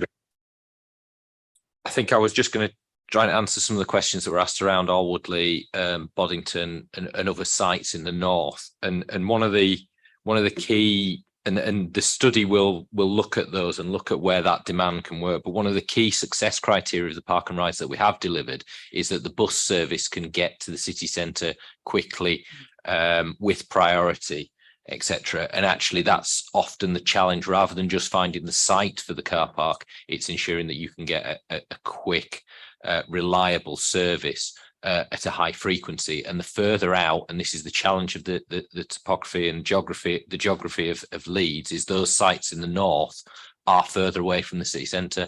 And so to get a 10 or 15 minute frequency service requires 5 or 6 buses to be running on that service, which again, there's a cost implication of that, and getting a viable service is a lot more challenging with those sites that are further out. What we are looking at through the study and being exploring when we were looking at Alwoodley is, can that service, rather than being exclusive as a park and ride service, utilise existing express services that go on those routes? So that was probably the model that we'd look to do for an Alwoodley or other sites that we can do. And obviously we have to look at how this park and ride strategy for bus ties into the availability of rail. Again, picking up the points on whether we're going to deliver the airport parkway or other opportunities to improve the rail parking provision to capture some of those journeys further out to the city centre. So there's a whole raft of measures that can come forward for those sites. But yeah, they are all in the mix for future provision, and we understand the demand, and we want to try and provide something that does serve those communities to the north of Leeds. Thank you, Paul. I'll take the last question from Councillor Hamilton on this agenda, and then Councillor Hayden to respond, please. Well, just before I go on to ask that, with regards to the cycle network, have we got any information how well they are used? Because I get residents saying to me that we putting in all these cycle lanes and they never see anybody on them, which is. Pardon? Well, this is the complaint I get from residents saying about, you know, they never see anybody on there. So I just want to know how well are they used, and do we have any information on that? And then my question with regards the robots that you mentioned, I just want to know, ask, how was the decision made and what criteria was used where they're going to be? You've mentioned and Weatherby, etc. So I just want to know who came up with the idea, what criteria was used for them, because you've already got a pilot ongoing, and this is going to be the second. Councillor Hayden, did you want to comment before the yeah, because I can come in on the robots and answer that question as well. I just wanted to mention something about Temple Green as well, which was my maiden speech. So that's how long ago it was. And I mean, if you look at the geography, and Sturton came after and in between Ellen Road, and although it's on.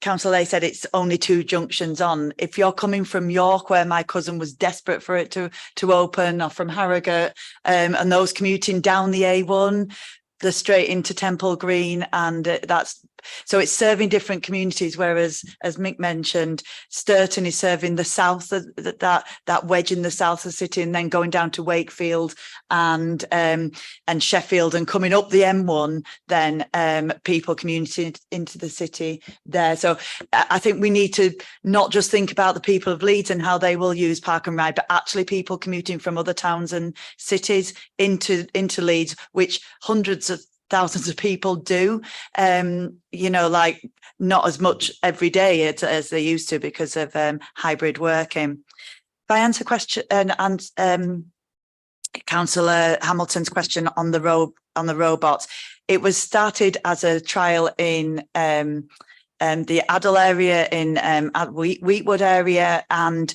it is run by a company called Starship, which always reminds me of an 80s hit single that I start singing.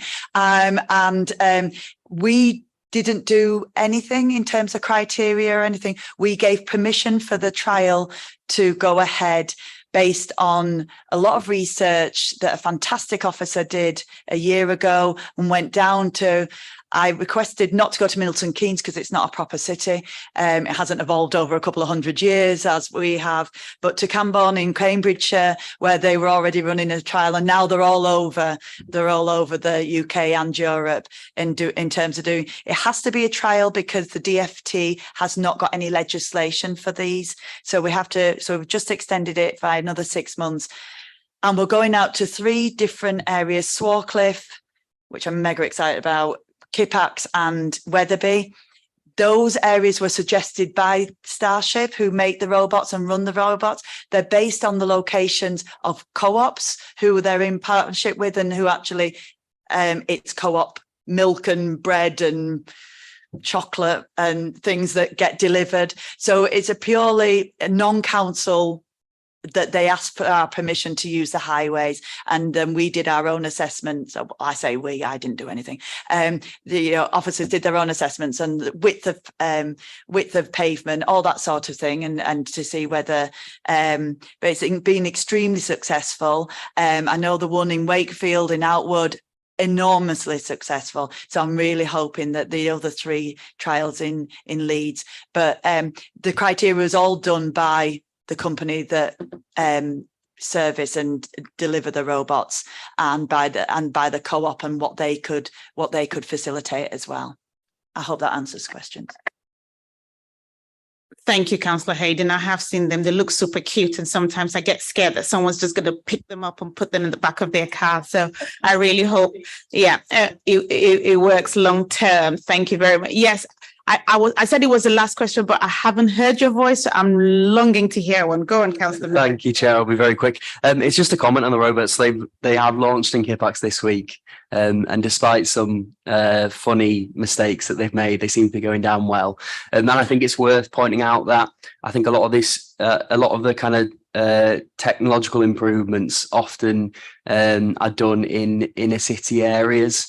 And it's nice to see that the trials, well, I think it's predominantly because of geography and demographics and stuff have hit some of the outer areas. It's good to see that the technology is reaching areas that it perhaps doesn't usually, slightly sooner. So thank you for that.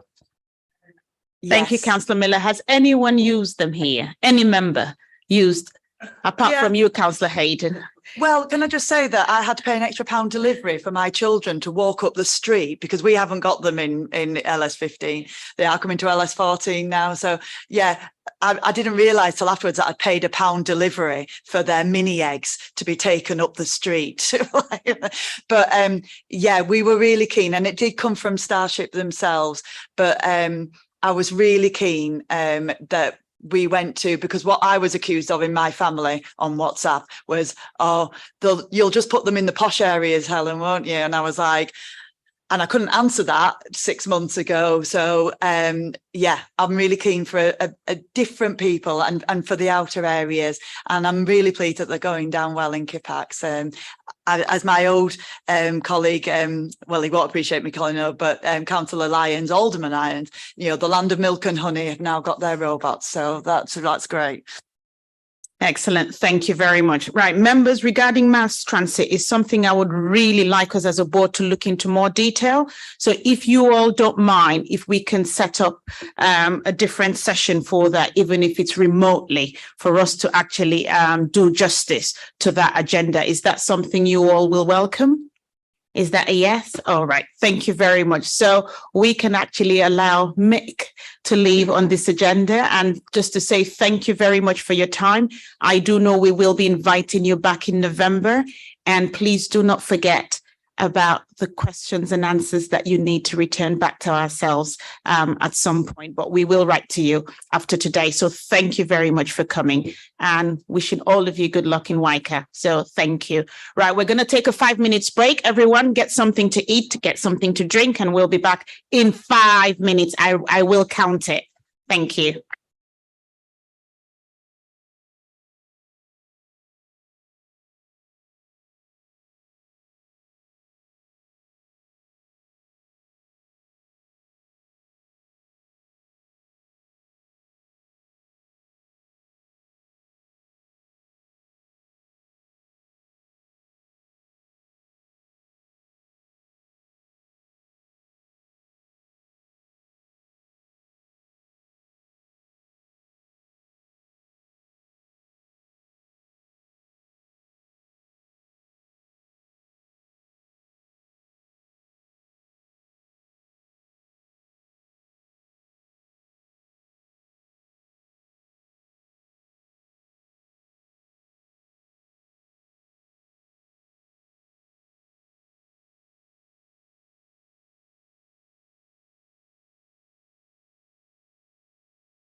You got 2 more minutes.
Okay, members, we need to get back now so that we can finish as soon as possible.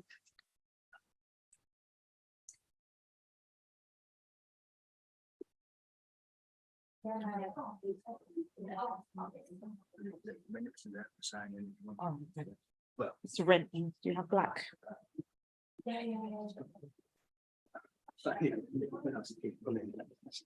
I'll do it when we finish. Yeah.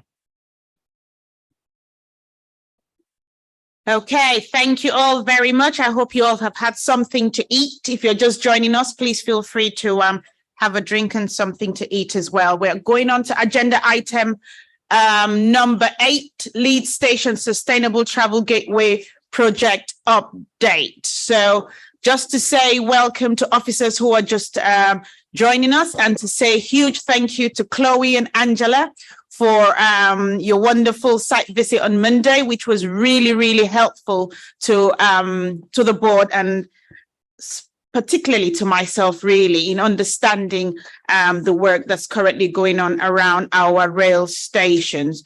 So I would like to note at this point as well that we did invite Network Rail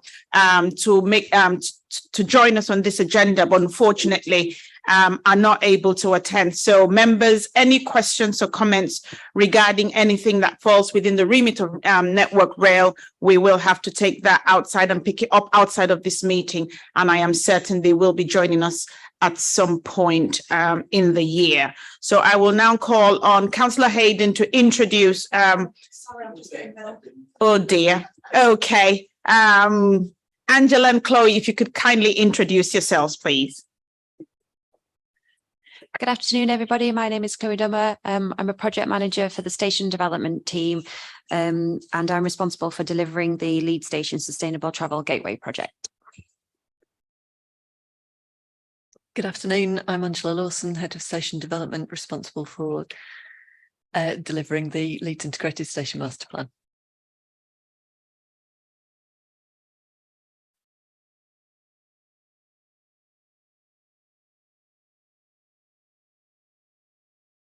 There we go.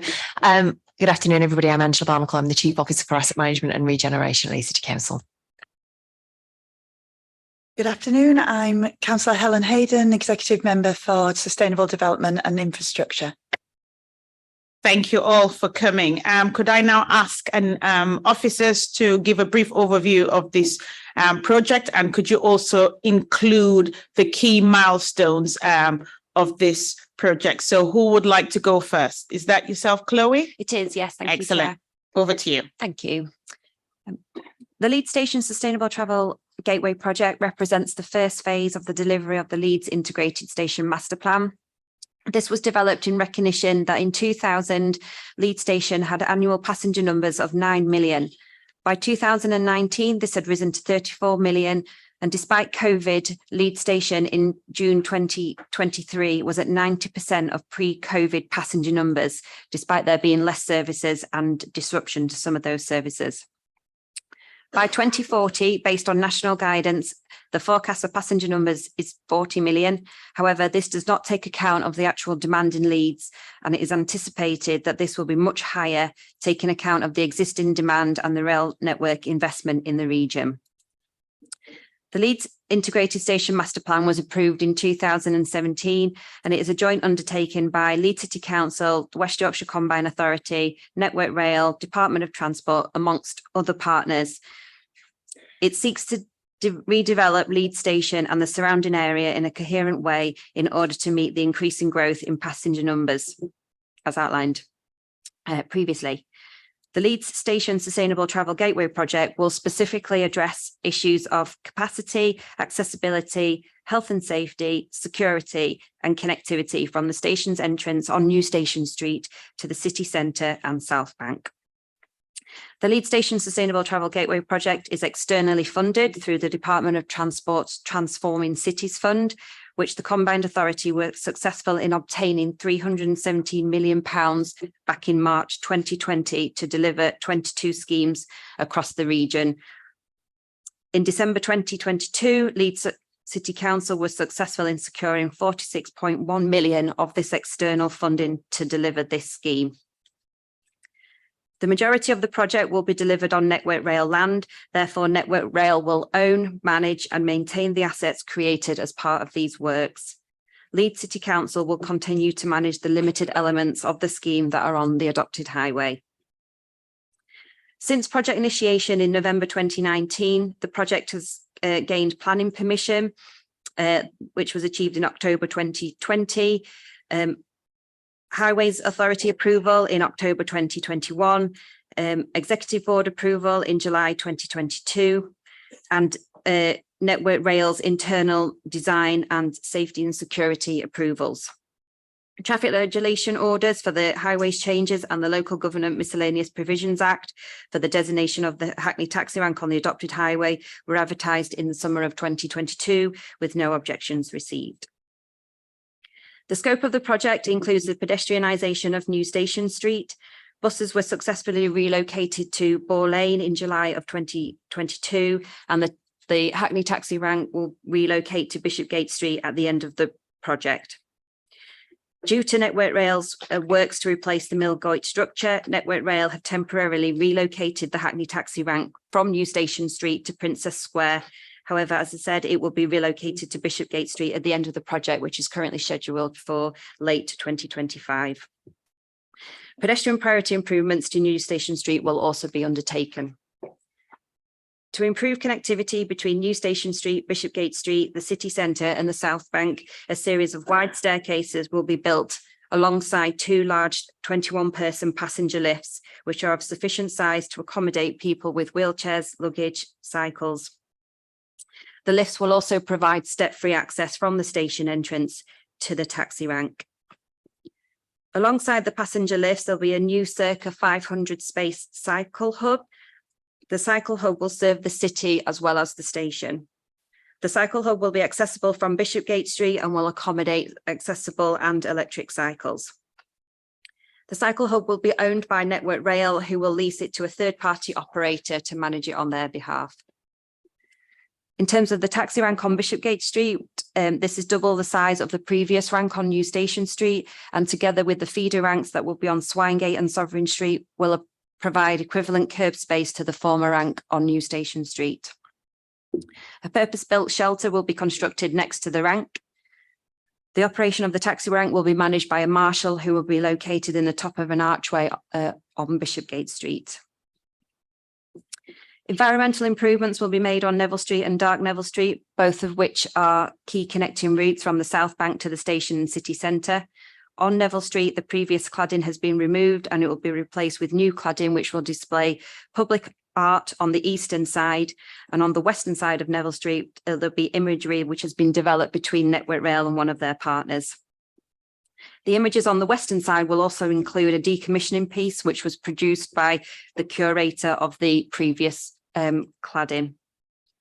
Upgrades to the lighting will be undertaken on both Neville Street and Dark Neville Street to make the space brighter and lighter. In addition, a new two-way segregated cycle lane will run up the eastern side of Neville Street onto Bishopgate Street and connecting to City Square and Park Row. Works in Dark Neville Street are slightly more limited. Dark Neville Street is owned by Network Rail and will be a key access route into the station once the Leeds existing station programme commences. To mitigate abortive costs, it was agreed with Network Rail to limit the works to cladding and vinyl infills of the arches and bulb replacements only. In addition to these works, and on behalf of Network Rail and also fully funded by Network Rail, the project will replace the deck structure of the Millgoyt. The Millgoyt is a former watercourse that is located underneath New Station Street and originally fed the watermills in Sovereign Square, and it is approximately 2 stories in depth. The Millgoyt will become part of the new cycle hub. The structural beams that underpin New Station Street will be replaced, and so to undertake these works, it will require cutting a large void in New Station Street, which will sever vehicle movements, and it will also restrict pedestrian access heading west out of the main entrance towards City Square. These arrangements are to be in place until the end of 2024. The project is currently on site. Leeds City Council entered into contract with delivery partner Balfour Beatty in February of 2023. And project completion, as I said, is scheduled for the end of 2025, although there will be a phased return on some elements of the work, such as Neville Street and also the highway works that are taking place up on New Station Street East towards the junction of Boar Lane. The project team has undertaken a significant amount of stakeholder engagement throughout design development and will continue to engage with key stakeholders during construction, which will include local residents and businesses. Thank you, Chair. Thank you very much, Chloe, for that. And I believe there are images you would like to share with ourselves now. So members, if you can pay attention to them, that'll be helpful. Thank you. And are you going to talk us through them? Yes. Excellent. Thank you. So, yeah, the images that are presented currently on screen just give members an idea in terms of what the station currently looks like, and then what it will look like following the completion of the work. So this images here are taken from Bishopgate Street, sort of from the City Square junction, looking back down towards the sort of Neville Street Bridge. And you can see there part of the retaining wall and the former Shabazz restaurant. All of that facade will be demolished as part of the works, and that will be where the new cycle hub, the lifts and the steps and the taxi rank will be located. This is an image of New Station Street, with, again, if you've got your back towards the City Square junction, looking down towards the platform building, and here you can just see where the previous location where the taxi rank was, and also the bus stops. Here is an image of Neville Street. So this is looking from the Hilton Hotel back up towards Bishopgate Street and City Square. And you can just see there all of the traffic. And this is an image of Dark Neville Street, as though you're looking from Neville Street, looking towards the river and the southern entrance. These images are what we can expect following the completion of the project. So again, this is an image of Bishopgate Street with your back to City Square, looking down towards the Neville Street Bridge. And you can see there the taxi rank, the 6-car rank, the passenger lifts, and then just in the sort of background of the image is the cycle hub. And then just to the left-hand side is the new 2-way segregated cycle lane that will run up from Neville Street up Bishopgate Street and connect into City Square, as I said. This image here just give members a a view of what the arch is in Dark Neville Street will look like following the installation of the cladding and the vinyl. And these images were developed between Network Rail and one of their partners.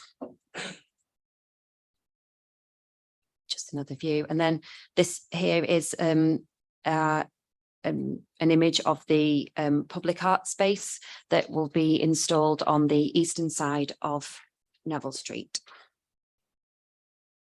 And finally, this one is of the imagery that will be installed on the western side of Neville Street, including the decommissioning piece produced by the previous curator of the art installation. It's for members, it's the black arch, which says the Loudoun site transit image. And then these are images of Neville Street. So again, we're standing from where the Hilton Hotel is looking back up towards Bishopgate Street, and you can see the cycle lane, the two-way segregated cycle lane there on the left-hand side, and the improvements that we'll be making to the lighting and how much the space will change as a result.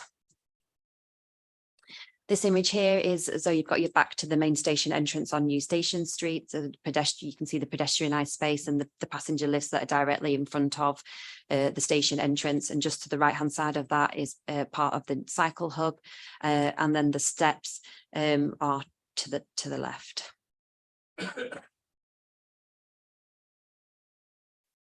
Thank you. Okay, excellent, Chloe. Thank you very much for those visuals. And that brings a lot of the work you're doing into perspective, and for people who are seeing this for the first time as well, especially if you're watching by webcast. So thank you for that. I will now open up to questions and comments from members. So yeah, Councillor Buckley, you're first. Yes, with apologies, Chairman, I've got to go shortly. So just not allowed. Get on with it then. Just to say that the site visit was extremely helpful, and it really brought into perspective the whole size of the scheme. It was very helpful indeed. But just a brief question, which I think the officer concerned was going to check following the site visit, was what was the capacity of the car park for leaving your car at the station? And is that going to be sufficient for future need? Thanks. Any other question so that we can take questions in twos? Councillor Arifia. Chair, thank you very much. In the report, it's a lot of things are regarding about the taxi rank and taxi, but I'm receiving so many complaints, Chair. Since the taxi rank moved from front to back, it's not signing enough for the public.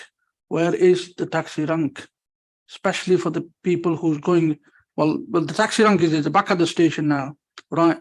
It's not enough information, so they're losing a lot of business, and we can understand a current situation, not just only for my ward, across the city and across the country. Living crises are killing to every single person. Absolutely, Councillor Arif, which is one of the reasons why we really wanted Network Rail here. Whilst we were about, we found out that some of the questions was not for Leeds City Council to be able to respond, and Network Rail needed to respond. And a typical example as well in one of the questions, Chloe, is the grace period that we have in the pick up and drop off area. So before all of that was moved to the car park, there was 20 minutes, and then now it's been moved to the car park and people now have 10 minutes. So you've inconvenienced people, and then you've even reduced the grace time, and you couldn't answer that, and only Network Rail could answer that. So you can understand why we really wanted Network Rail into this meeting today, and we definitely will need them back. But have you been able to have to get any answers for us on that, Chloe? I put your comments to Network Rail, and I haven't yet had a response, but I will chase it as a matter of urgency following this meeting and respond directly to you. Thank you. Any response from Councillor Buckley's question? Thank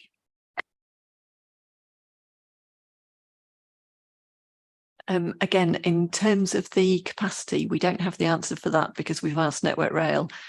Obviously, in terms of the original spaces, that existed. That's changed because of the temporary pick up and drop off on the bottom of the multi-storey car park. So that was has gone as the same question to Network Rail as for the 20 minutes stay. As soon as we've got that information, we'll come back to you. Thank you. Councillor Lane. Thank you, Chair. So my wife likes lots of things that we're doing. Yeah, but she doesn't like what's happened at the back of the railway station. When she has to come in to pick up our daughter from Liverpool or pick up my wayward son who has made his way to the railway station, she comes in on Northern Street, up Whitehall Road and Eyre Street into the back, and it's chock-a-block. Is there any plans to try and mitigate that somehow? Or is that just because all the taxis are going there? Just to respond on that, I think there are 2 points. The first is the immediate issues at the station, and that's been caused by the temporary relocation of the Hackneys to the back of the station.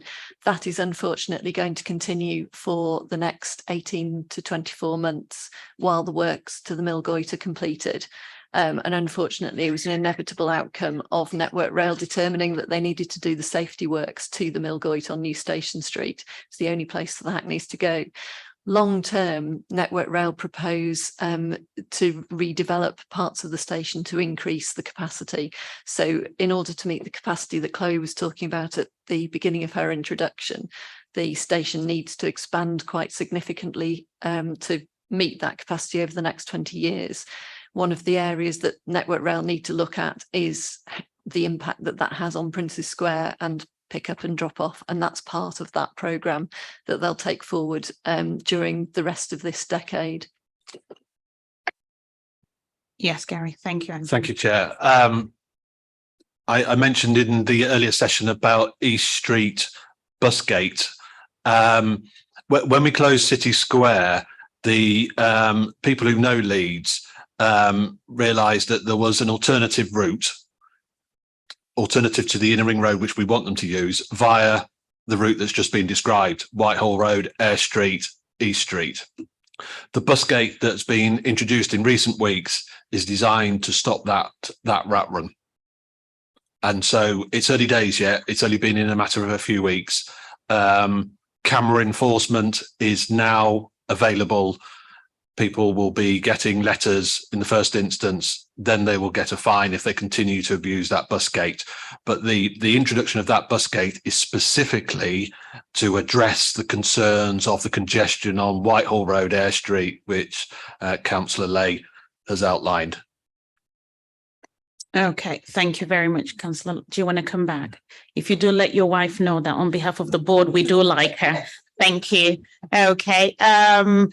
We did mention safety concerns about the multi-story car park in terms of lighting, especially for Uber users, and just we're literally concerned about the safety. So any progress on that, please? Thank you, Councillor. Yes, so again, I have raised your concern specifically with Network Rail. I've asked them to provide us with a response. Unfortunately, it wasn't in time for today's meeting, so I will raise it with them again as a matter of urgency and come back to you with their Thank you. I'm comments. sure.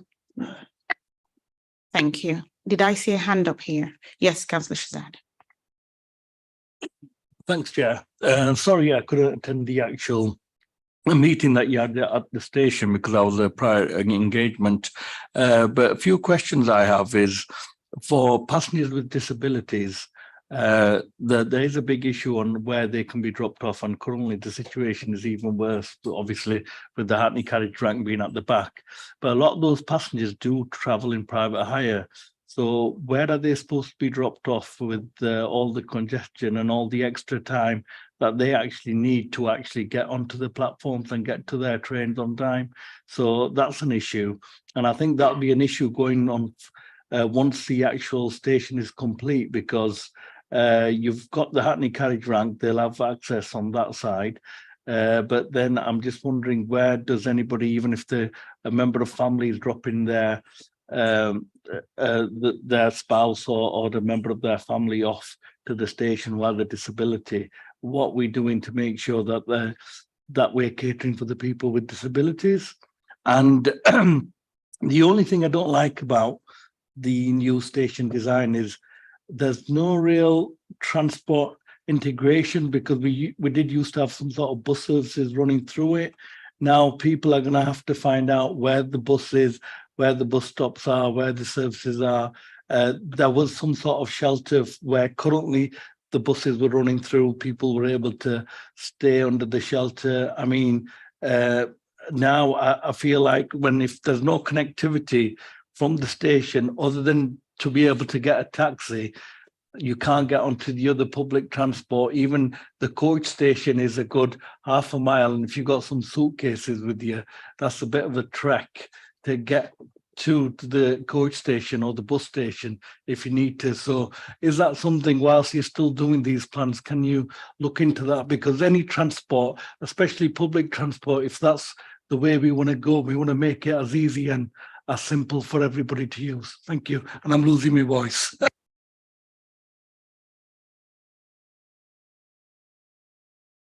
Thank you. In relation to your first question, the drop off for all passengers at Leeds station is at the rear of the station in Princess Square, and the drop off arrangements haven't changed as a result of the reconfiguration of Princess Square to accommodate the taxi rank. So drop off is directly outside the station entrance, and there is step-free access through the northern concourse into the southern concourse and then into the platforms itself. There is also 2 disabled parking bays to the left of the the rear entrance. There are approximately, I think, 50 meters maybe from the station entrance. So in terms of drop off of people with disabilities, is, as I said, it's directly outside the main station, the rear of the station entrance.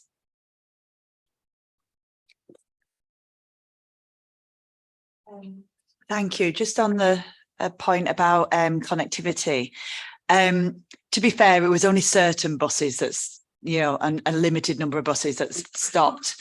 And one of them was the 40 that I get into town. And it always used to stop on Ball Lane, and then did this weird thing where for a few years it went actually to the station entrance. But you're absolutely right about people coming to the station and then get further connectivity. I don't think any city that has developed over hundreds of years has got their bus station and their train station right next door to each other.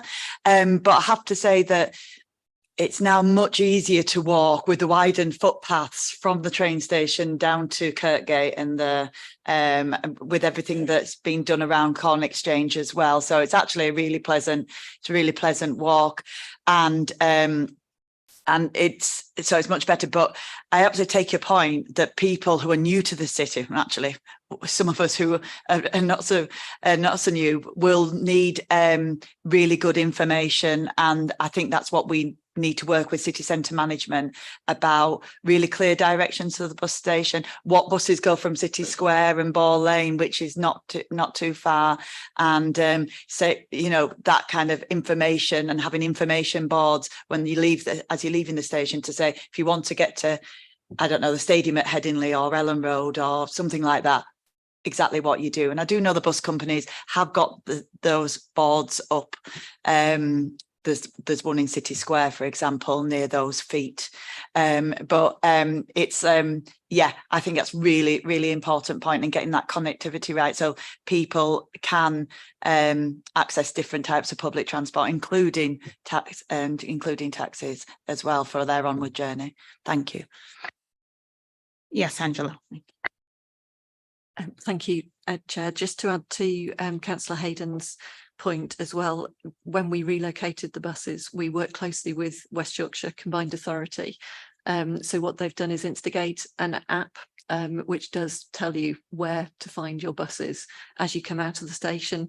And the other thing that we've done is look at how we can support people, how Network Rail can support people who have perhaps luggage going to the buses, etc. So they've committed to put additional staff on to help with, for example, collecting luggage trolleys and that type of thing, so that people coming out of the station wanting to get the buses that have relocated to Boar Lane can actually use them as they have been. I think the other thing that we just need to mention is the reason that we had to do that in terms of moving the buses and the taxis was the capacity issue. So the problem with the station is it's in a very, very constrained part of the city. And when you look at the land available, there's very little land to expand the station in. And of course you can go up, but that again isn't particularly helpful from an accessibility perspective. Prior to COVID, the anticipation was that the station would be full by 2026. Now that's pushed back a little bit because of COVID to the end of the decade. But even so, we need to have capacity for people to spill out, pedestrians to safely spill out of the Southern Concourse onto New Station Street. So that was the reason for doing it. My question, it might be for Network Rail themselves to answer, but looking at the photo, I think it's called Bishop Street, where the new taxi going to be, and the lifts and the stairs. And my question is that there is nowhere for private hire to drop off and pick up from this side. So are we gonna have to go around to, you call it Princess Street? We call it Witherspoon. I think everybody knows it as Witherspoon. I didn't even know it was called Princess Street, you know. So obviously I wanted to ask, is that where private and I will have to still use that and when we pick up and drop off?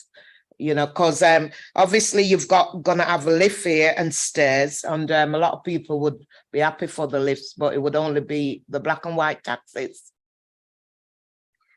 Thank you. Yes, the pick up and drop off for the station has always been Princess Square.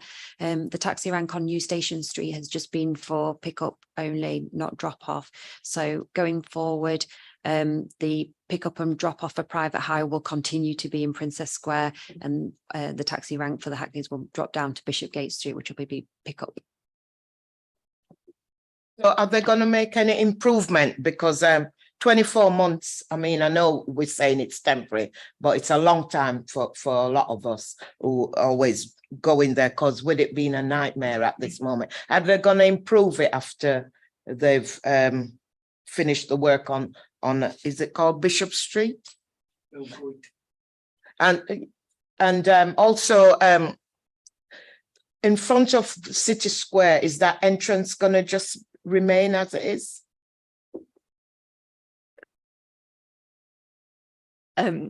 I'll take the last question first. Yes, the entrance onto City Square will remain as it is, but obviously will be much better because of the pedestrianisation in front of it. So that really has improved that entrance for pedestrians. In terms of Princess Square, at the end of the Transforming Cities Fund scheme, that's when Network Rail will start to do their work, assuming that they secure funding for the redevelopment of the station. So at that point, it will change again, but we don't currently know how.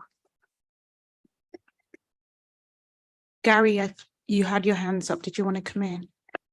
Yeah, it was in relation to Councillor Shazad's comment about disabled access. It's a little while since I've been down there, but Little Neville Street has disabled spaces, so people can drop off on Little Neville Street. Councillor Hayden. Thanks, Gary. Just on the private hire and dropping off at the back of the station, well, private hire can pick up and drop off anywhere, really. They can't go through the bus gates, but you know, double yellows, and you know, so say you wouldn't have to necessarily stay. Obviously, if you're disabled and or have mobility issues, then you would need to go to the back, the back entrance, Princess. And I didn't know it was called Princess Square. nearly 50 years of living in Leeds and didn't know it was like, and yeah, so but it for people who are a bit more mobile, they could walk further away from the station, and private hire, as long as there's a booking made, private hire can stop on double yellows, etc., and pick up. Thank you, Councillor Hayden. I also learned it was Princess Street on Monday, thanks to Chloe. We always know it as Weatherspoon. So thank you for that. I would have to bring that to a close only because lots of the questions that we do have is actually for the remit of Network Rail, who we will be inviting at some point to come back to us. Now, members, I believe we would need to ask for further review of the redevelopment of the station at some point from yourselves, Chloe, just to see how progress is going on. I know you did say to ourselves on Monday, this is in terms of timing, it's up to 2025.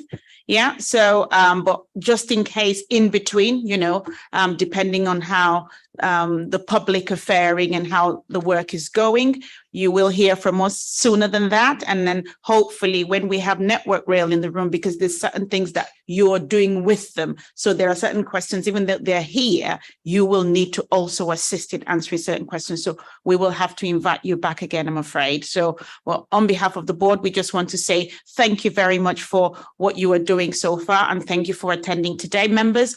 Any questions for Angela and Chloe and Gary and Councillor Hayden? Oh, there are two Angelas here today, isn't it? There you go. That's the name people call me when they forget Abigail. They always call me Angela. Any questions? Okay, thank you very much. But you're not allowed to leave until our principal scrutiny advisor finishes her work schedule item, please. But we're done. Just sit quietly and she'll be done. Okay. Very quickly, I can just ask members to note the work schedule. If you've got any changes, please feed them through and I'll pick up the items that you've raised today. If I can just draw your attention to two invitations that have gone out this week. One for the all scrutiny member budget briefing with Victoria Bradshaw in September, and the separate board specific budget briefing in December. If you could just look out for those and accept them, both are being held remotely. Thank you. Thank you very much. Yes, Councillor Hayden. Can I just ask Becky, as a matter of clarity, is it November or September that Vision Zero is coming to the board? Because I'm a bit confused. I thought it was September. It is September, yeah. It's buses in November, Vision Zero in September. You can come September and come November as well. It's not a problem at all. Yeah, so September and November. So our next board meeting will be 27th of September, 10:15 a.m. for members and 10:30 for officers. Thank you all for being such a wonderful board. Enjoy your summer holidays. Can you make sure, tell Brexit that we don't need this rain every single day and we just need the sun. So thank you all for coming and have a wonderful day. Take care. Thank you.